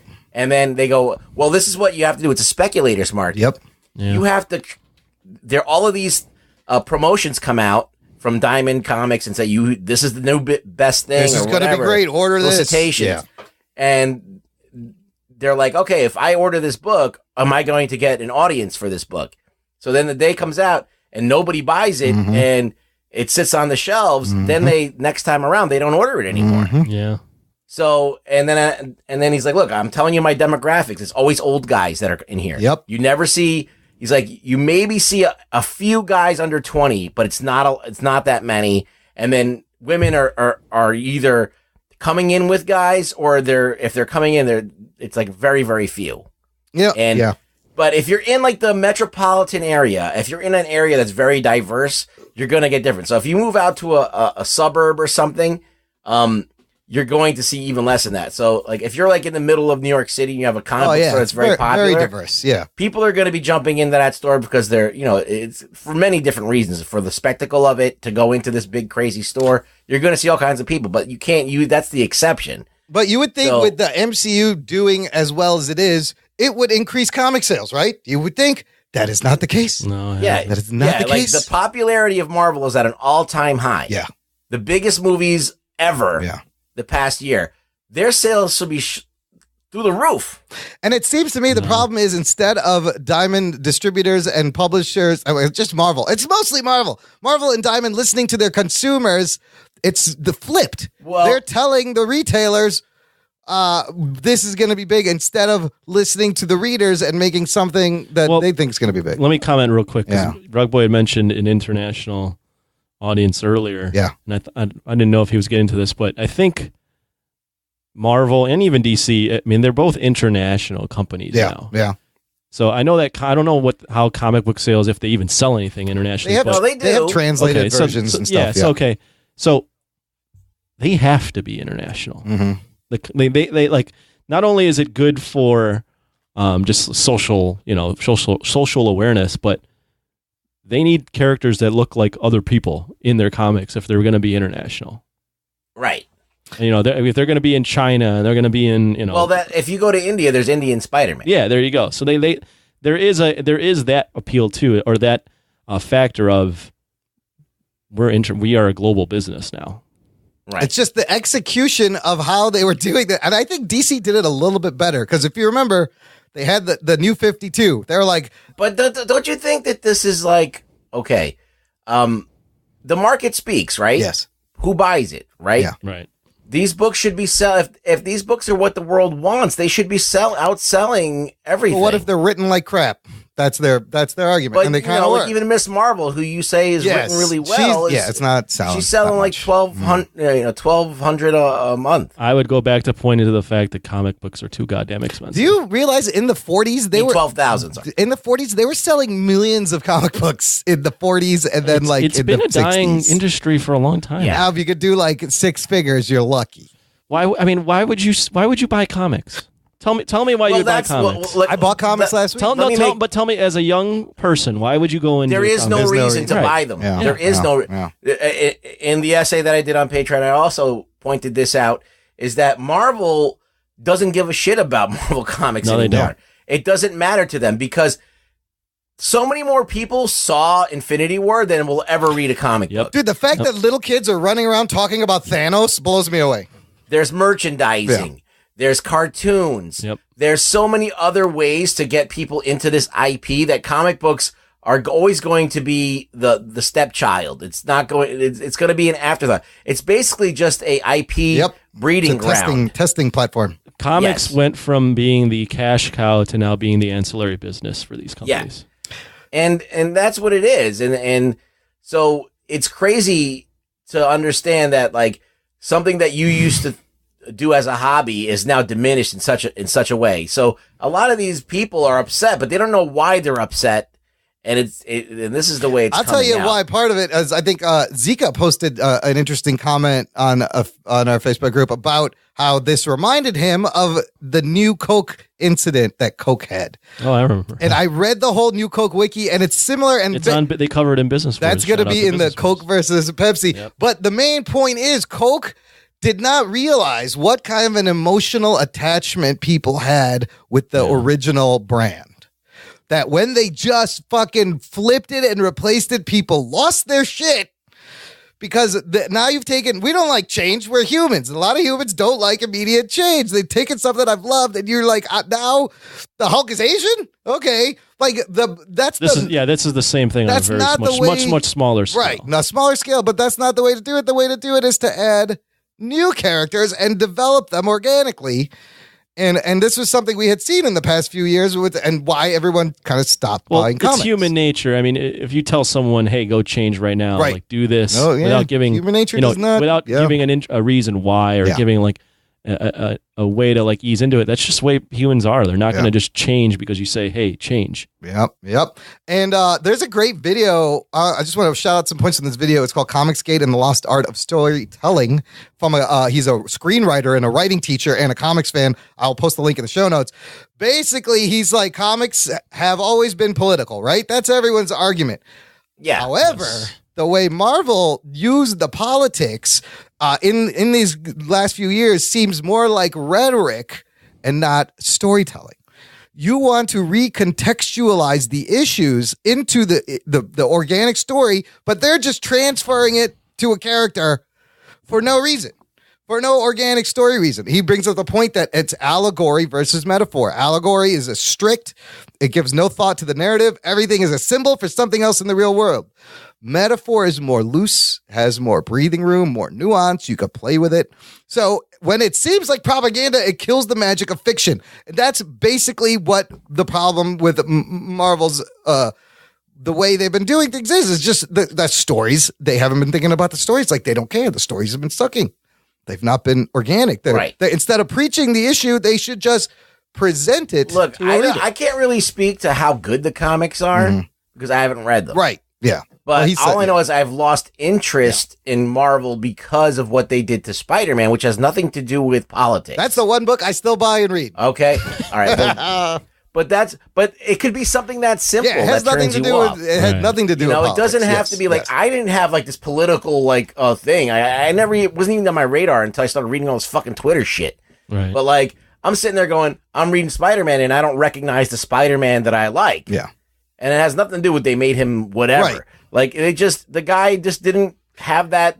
He didn't understand Spider-Man the way that I did. Well, they're writing what if issues as the actual canon. So there is no canon, you know? So, and we talked about how Spider-Man had a linear story to a certain point, and then it stopped being linear. And they kept on resetting it, and everything had no stakes to it anymore. Instead of having, we should have had a married Peter Parker, Mary Jane, and maybe he's got a kid, and he's like Father Spider-Man.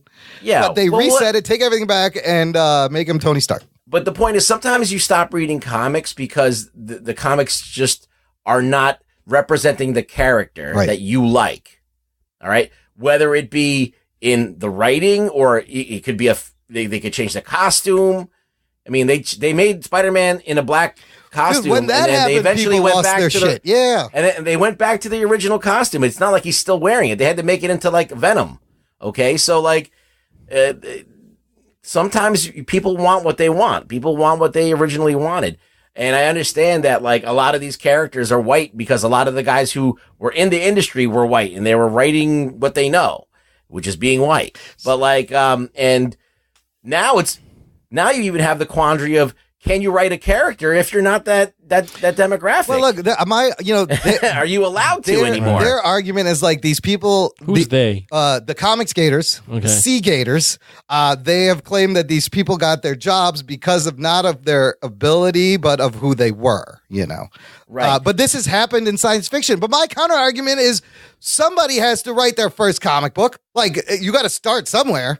Well, yeah, I understand that, but like, do you remember, Imran, when you were in art school and everybody was trying to break into comics and how hard it was almost impossible? Yes. And you had people who could draw really good. And they couldn't make it. And they got turned down.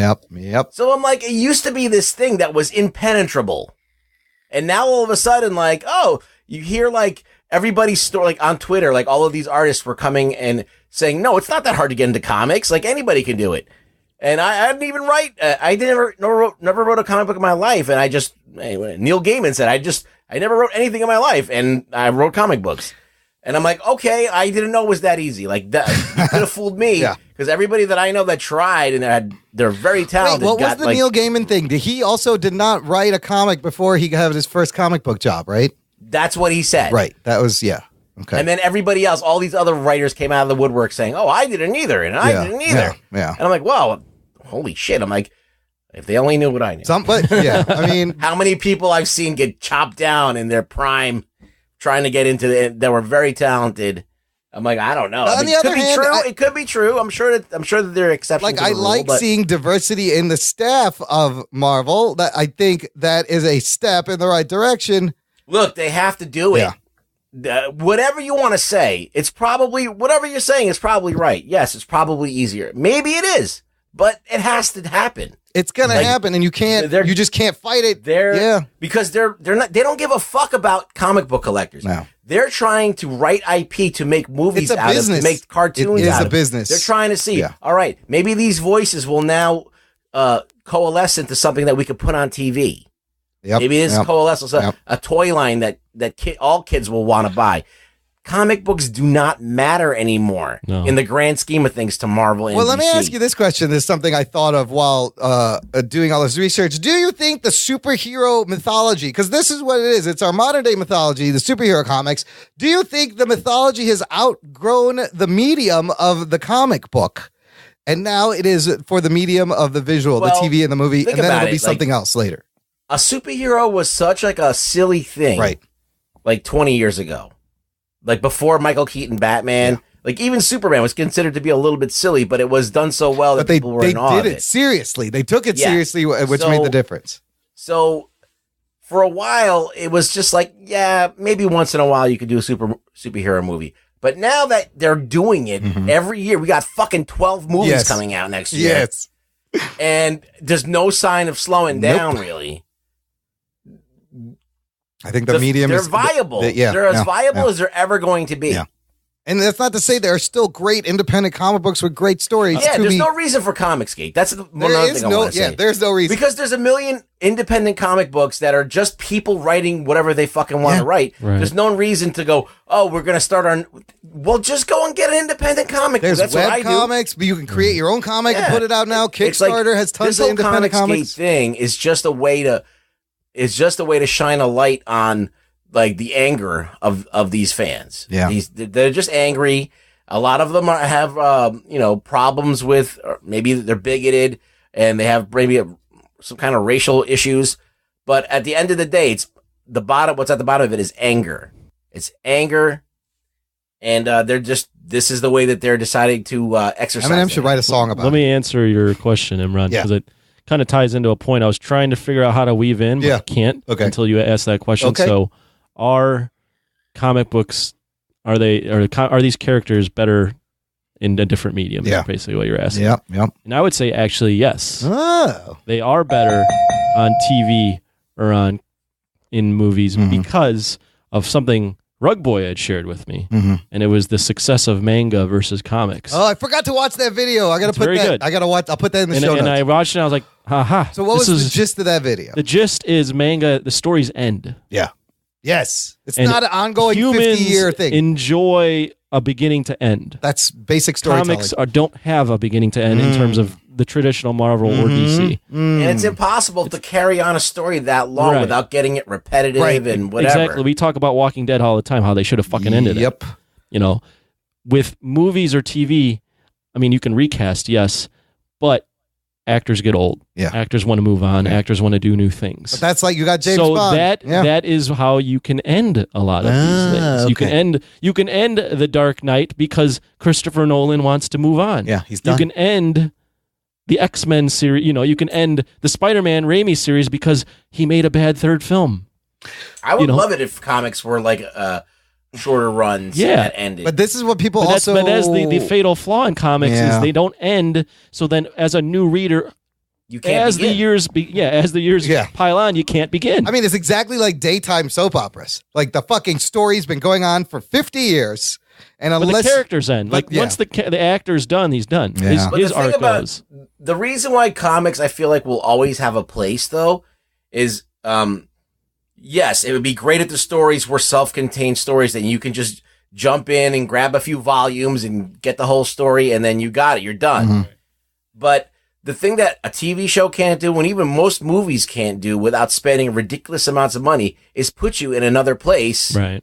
But just by flipping a couple of pages. I mean, I'm not saying get rid of comics. No, the medium I'm saying that the art form is such a great art form. Yes. And you can really do anything that you can imagine. I mean, think about and that's one of the most special things about it. When Jack Kirby started drawing all that cosmic shit in the Fantastic Four, and like it blew people's minds. And I think that that's great too. That whole apotheosis of something that was in someone's head, that was on a page for years, and all of a sudden it comes to life on screen. Yeah. And that whole journey is just fucking amazing. But I agree with you. I still think comics is like what is the strongest medium for storytelling because of the low barrier for entry, because all you need is a piece of paper and a pencil and you can do anything, go anywhere you want. There's no limitations.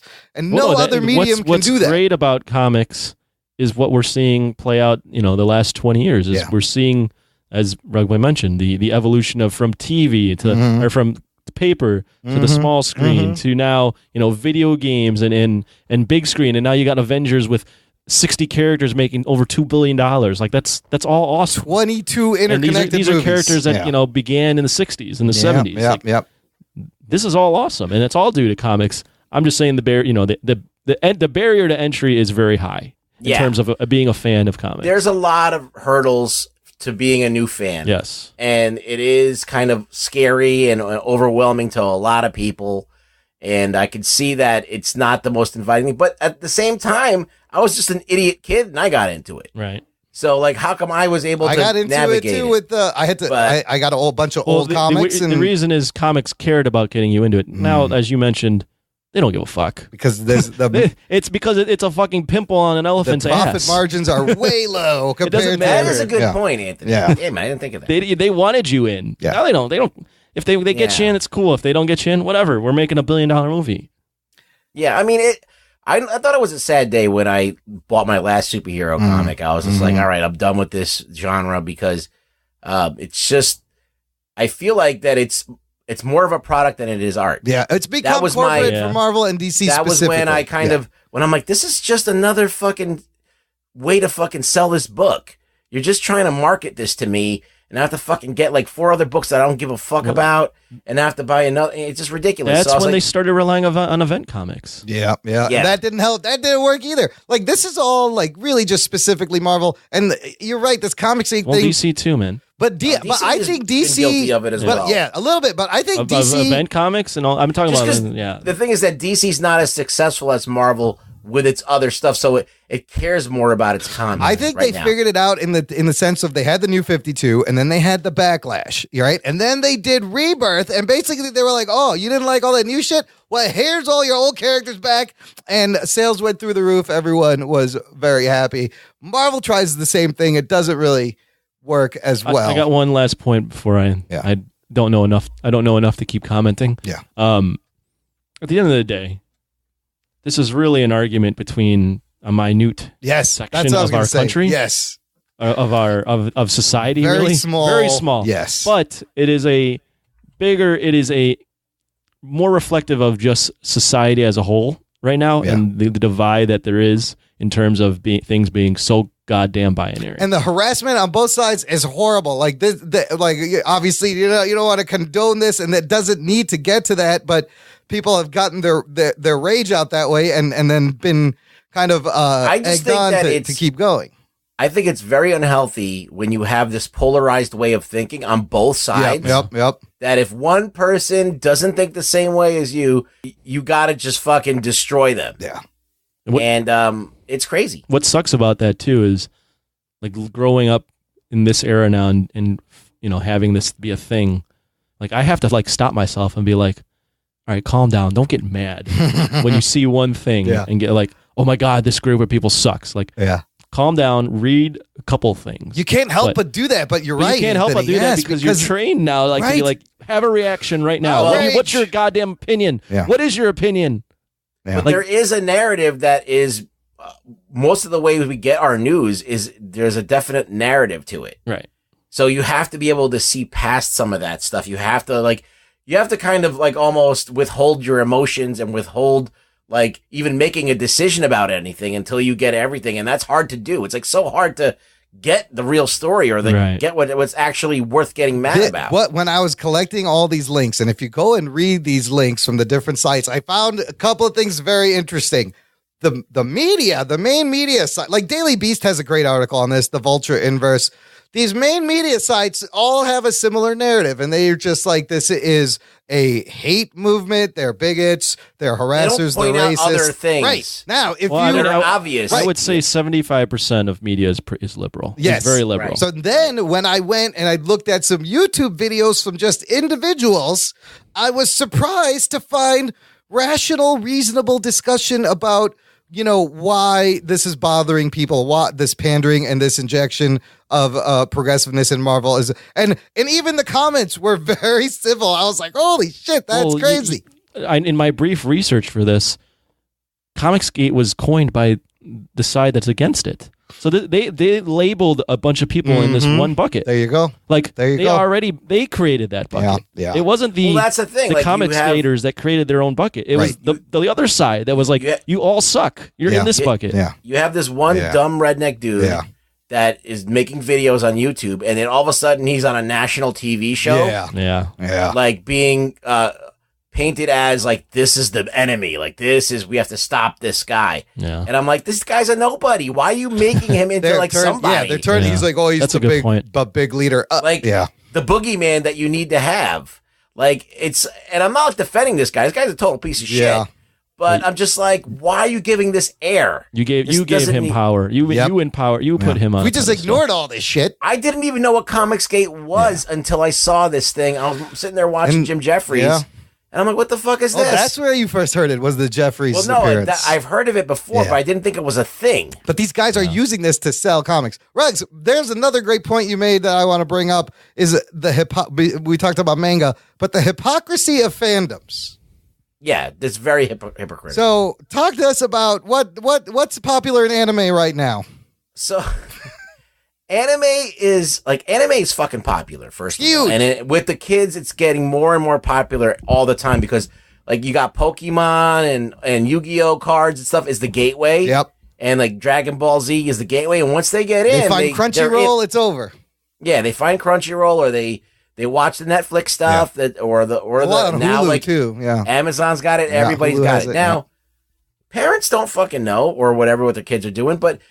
Anime is full of sex, and you're talking about, diversity? None. Yeah. All right? They're all like either... Talk about whitewashing. Yeah, everybody's either like, Aryan or blue eyes. Generic Caucasian. Generic Caucasians and like, whatever. Maybe some that are Asian looking or whatever. There's basically either or, right? It's like 50-50. Women... They're in like schoolgirl outfits that with the skirts up their butt, there's constant crotch shots. Yeah. And like they're wearing, basically nothing. Their tits are bouncing around. In regular, like, anime that's, like, on regular TV, you know? It's just, like, on your Netflix. So, there's so many fans of anime. And you go to an anime convention, there's girls cosplaying. They're loving this shit. Where's the outrage? There's no outrage. Where is it? They love it. They love it because they love anime. They love everything about anime. The sexuality. They love the freedom of it. They love. Let me guess. The stories are probably pretty good. Good quality characters and stories. The characters. Do you think? This is maybe why I have no idea. This is the only thing I can think of.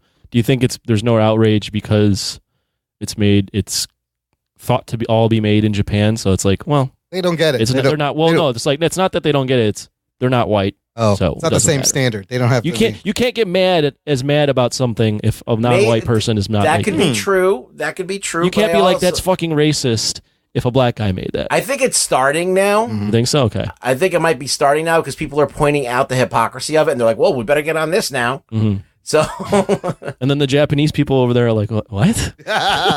They don't give a fuck. Who cares? They're like, this is our way of life, and you can suck my dick. They're like, you motherfuckers neutered us. We couldn't have a military for 50 years. We need to do something to pass the time here. I mean, culturally, they're so different that they don't care. But that's the great thing about like anime. It's like it's kind of reminds me of how comics used to be, where like people just loved it because they got it. Mm-hmm. You know, like. People like Marilyn Manson at one point because they got Marilyn Manson. Mm-hmm. They're like, I understand this. I understand. Mm-hmm. So they don't expect Marilyn Manson to be for everybody. But now what they're doing is you're taking Marilyn Manson and they're making it for everybody. So it's kind of like along the same lines, and it has to happen. And Comicsgate didn't need to happen. Those are the two things that I could tell you at the end of the day. Listen, creators don't need to be harassed. We don't need any kind of fucking online this should have never happened. And like, just don't buy it. Exactly. Like, that's the easiest way to express yourself in a capitalist society. Yeah. Like, do what I did. Yeah. I mean, I was like, I don't like Spider-Man. Fuck him. Like, you know, I don't like the way he's writing it. I'm not buying it. And, you know, you're not going to stop the death of comics. It's going to...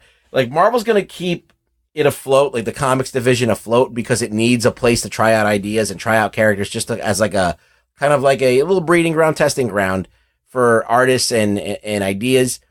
And it'll still be there in that capacity, but don't expect it to be what it was, because it's not. The world has changed. Yeah, it wasn't going to Marvel's impact has changed. It wasn't going to stay impact the same. Has changed. Yeah. Their ubiquity has changed.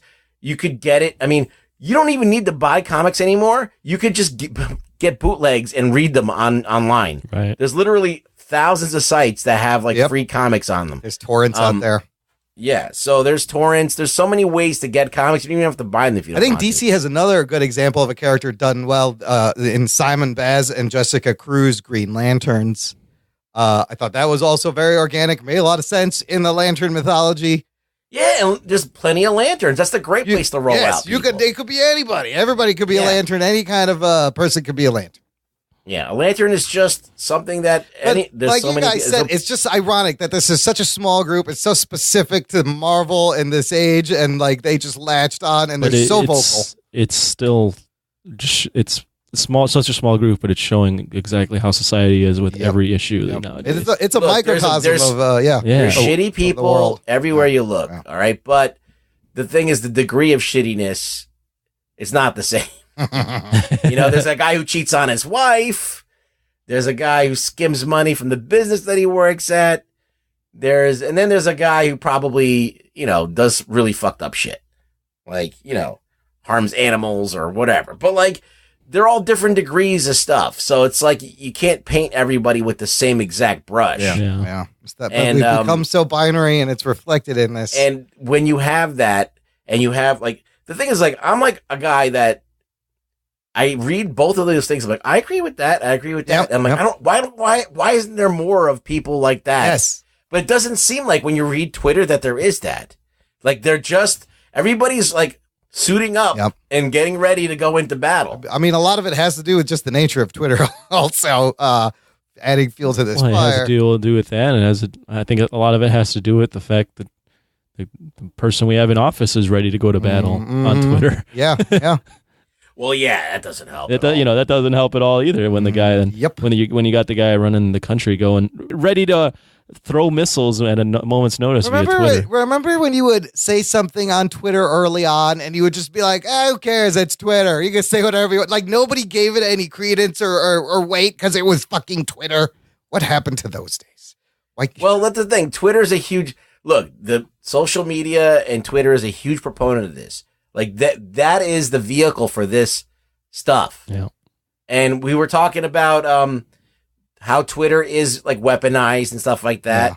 But we also found out like recently through an article by the Washington Post about like Star Wars and how, you know, someone did research and kind of tallied up like all the tweets that people were spreading hate about Star Wars on and spreading hate to what's her name? Kelly Tran. Rose Tico. Kelly Tran. Was that Kelly Tran? Rose is the character. Kelly Tran is the actual actor. Yeah. So basically, if you look at the stats on that, there are a lot of negative tweets, but those negative tweets are not necessarily hate. They're just like they don't like the movie, they don't like the character. Which used to be criticism.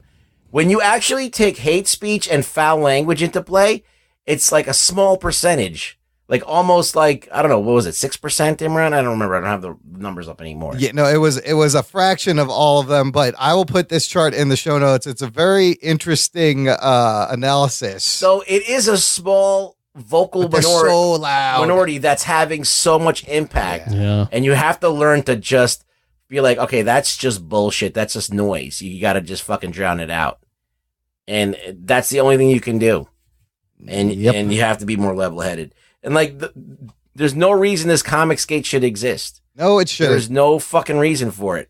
It's now they're just using it to make a little bit of cash. But I think, look, listener, if you have any questions, this is the only reason. Yeah. Let me just close this out before you close the show. The only reason Comicsgate should exist and will exist is if comics are not for everyone. So if you're a person that is not like progressive and you want to be in the comic book industry and then they don't let you make comics because you're blacklisted, then there's a reason for Comicsgate. But if you can work in comics and no one will bother you because of your political leanings or your opinions, and if you're an artist and you're hired because you're a good artist or you're a good writer and you don't put your politics into the comics or preach it or try and influence people with your things, then you should be allowed to work. I mean, Ethan Van Sciver is still currently employed by DC. They really haven't distanced themselves from him. Once his run ends on this Hal Jordan and the Green Lanterns, I don't know if he gets another job, but like he's still working there. If he gets shut down, I mean, that'll just be the proof. Well, that'll right fuel there. all of this shit. Yeah. Because there's plenty of people on the other side that are doing it and they're not getting fired. Everyone, let's come to the middle and write good stories. That's all. We just need quality stories and characters. If comics are for everyone, and they should be for everyone. That's all. They are for everyone, and there's varied versions of comics. Like, you want to make your alt-right comics line and brand, you have every right to. Just don't buy it if you don't agree with it. Yeah, I mean, I thought that's the way it works. If no one buys that shit, no one should. Yeah, I don't know. Then they can't make money off of it. Right. I mean, in a capitalist society, that's the way you decide what stays and what goes. Yeah, I mean, that's the way we speak with our dollars. And it's just weird that yelling. I mean, like, it's weird because as podcasters, we sit there, we comment on stuff, we critique stuff, but we're just putting it out there in our podcast. We're not throwing it in someone's face. Right. Or directly going and attacking them. Going on Twitter and fucking harassing somebody is completely different than giving criticism.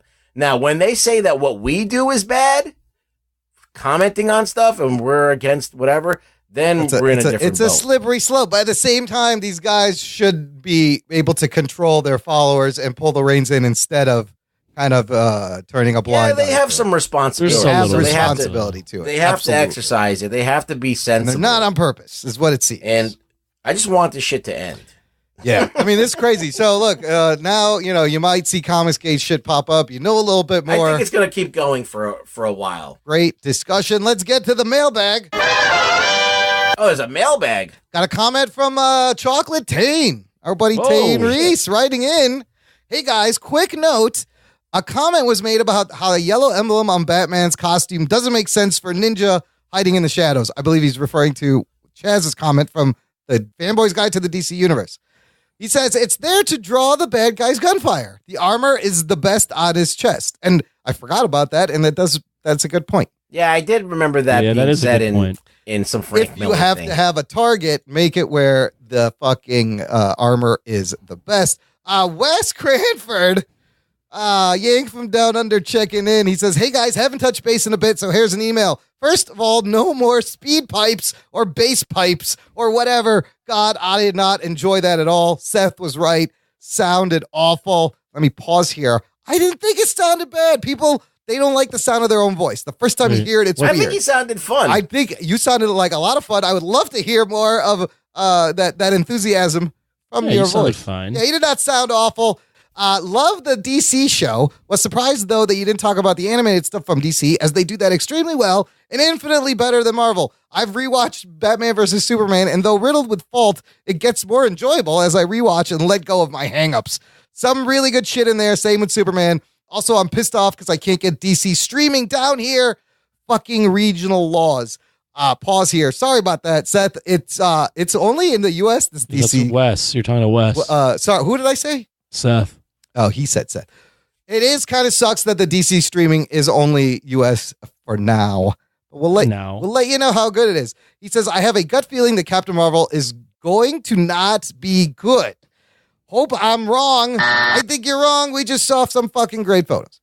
Anthony, I do isogenics, and I found it to be really good for me. I hate that it's network marketing and refuse to sell it, though. Also, yes, if I don't do my paddling and general exercise, I'm into a workout app now called Bodyweight. I feel guilty, and I suspect your lifestyle, you do have to balance partying and junk food. My motto is toxins in, toxins out. I like that. That's good. Quick comment on that. I said, did I mention on the Patreon or this main show? That I was doing on the main show last week, yeah. That you're doing the experiment is already over. What happened? Oh, I've done 3 packets of pills, and my stomach was feeling like I was going to throw up. So you're talking about the Joe Rogan's On It full I think I did too many. I think I did too many supplements. I think I went from cold turkey to too many supplements. Like 12 a day. Yeah, you got to. It was like you can't just introduce. Anthony's walking around. He's green. It was like, what was it? How many? Like 10, 20 pills? Jesus Christ. Pills? So all of a sudden, you're taking from no pills to 20 pills in a day. Yeah. And the third day, you're probably shitting grass, aren't you? The third day, I felt nauseous the entire day. It's just dry fucking hay coming out. So I have already written to return the supplements. Oh man, you should have just started with the Alpha Brain. One thing. Yeah, next I know better now. Just start with one supplement. I appreciate the enthusiasm. You're like, I'm all in with creatine and get it over. Yeah, creatine. Yeah, I went all in and all out. And all out. Well done, Anthony. Imran, I saw your video. He's talking about the one from the comic book convention, and man, your beard is distracting. But I see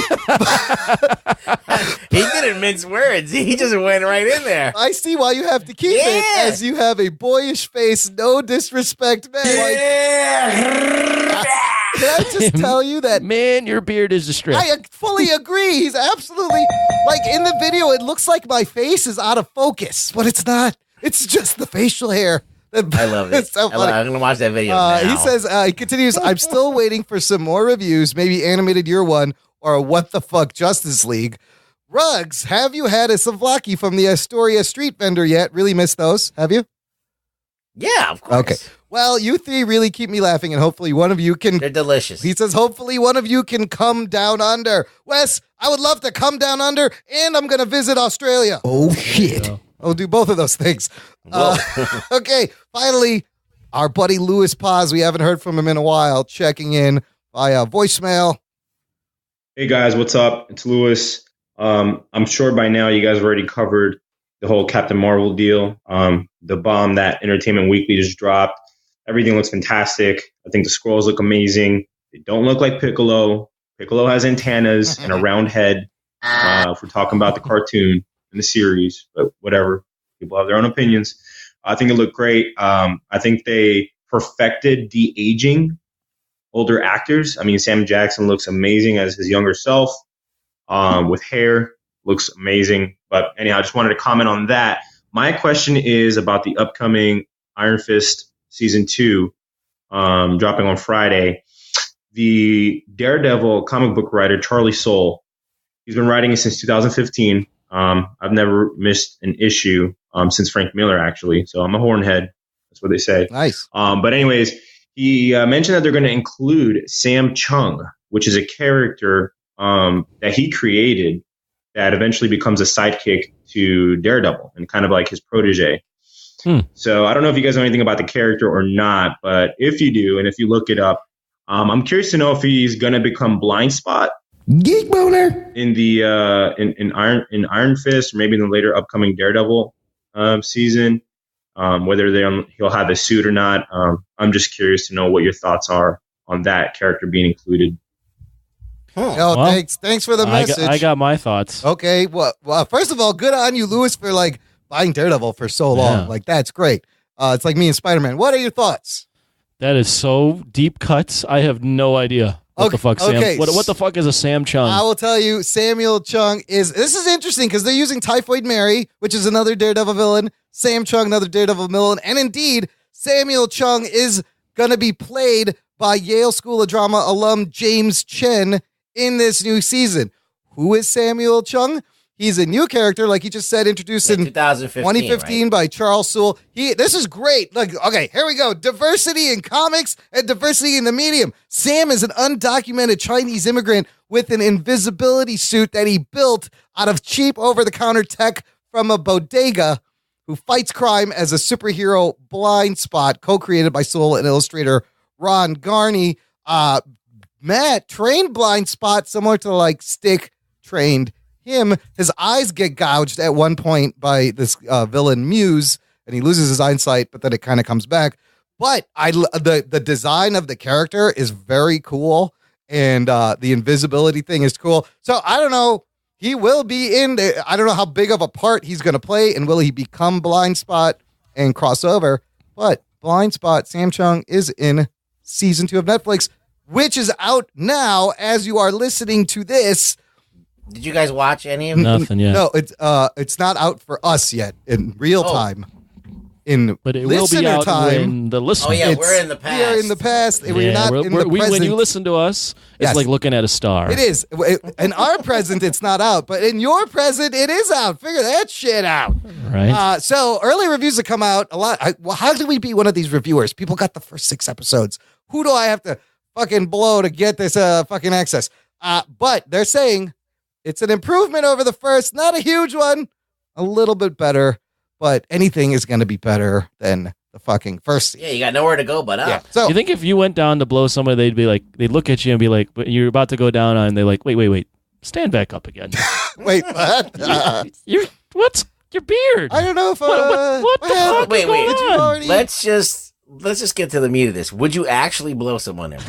For maybe not for Iron Fist early access, but definitely but you would blow someone. If you'd blow a guy. If yes or but no? For would what? you blow a I gotta guy get something for out any of it. circumstance? I'll do anything once. Fuck it. Who cares? You probably already did it. You close your eyes. It's fine. My point is the guy that would receive. Yeah. Like wait, get back up here. What is going on with that face? Because I want him to do it. He's like, why is your beard white? I didn't even ejaculate yet. What the fuck's going on? I just wanted him to do it so I could hear the story and laugh at it on this podcast. If I was being offered a lot of money, I would need to get some. do anything once. Why not? Fuck it. That was my motto in college, and it continues to be my motto in life. How do you know until you've tried something? How do you know? You don't know until you know. You don't know until you know. That's all I'm saying. Now, my other point is the Iron Fist Season 2 is out, but I have a feeling a lot of people are going to be busy playing the Spider-Man PlayStation 4 game. Or the replaying Black Panther. Or watching Black Panther on Netflix. But the Spider-Man game reviews are out, and on Metacritic, it's like, what is it, 80? It's like 87, and it's got great reviews. People saying everything from this is like the best superhero movie ever, superhero video game ever. This is definitely the best Spider-Man video game. To on the other side, they're like, look, it doesn't really do anything revolutionary, but the story connection to Peter Parker and the emotion in the storyline And from what I understand, it's like its own mythology and origin and universe and story, and they're going to change some things. So like this could be its own movie. It sounds fucking fantastic. I'll be watching some fucking streams. You're just gonna watch. I want to play this so badly. Maybe somebody gets me this for Christmas, even though I'm a Muslim. Have a heart. Help a nerd out. Help a nerd out.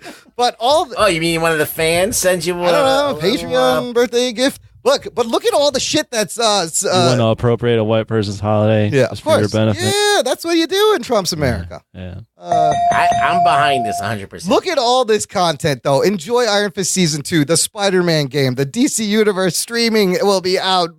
Predator is out. It's there's a lot of stuff to enjoy. Is this like a 3-hour podcast? Yeah, this is long, man. We're done. Before we peace out, I do have to mention we got a TeePublic merchandise sale this week. If you want to get yourself a t-shirt or some fun stuff with our logo on it, or a Geek Boner t-shirt, 30% off everything September 12th to 16. Get it. Ruggs, where can they find you on the interwebs? You can find me at Really Rug Boy on Twitter. And where else? And he's in the Jock and Nerd Facebook group. Oh, you're another reason to join the group. And finally, listener, tell a friend, share the show, subscribe, give us a review, all that shit. Turn someone on to the show this week. We would appreciate it. Thanks for listening to the Jock and Nerd podcast. My name is Imran. My name's Anthony. He's the Jock. He's the Nerd. We'll peep you next time.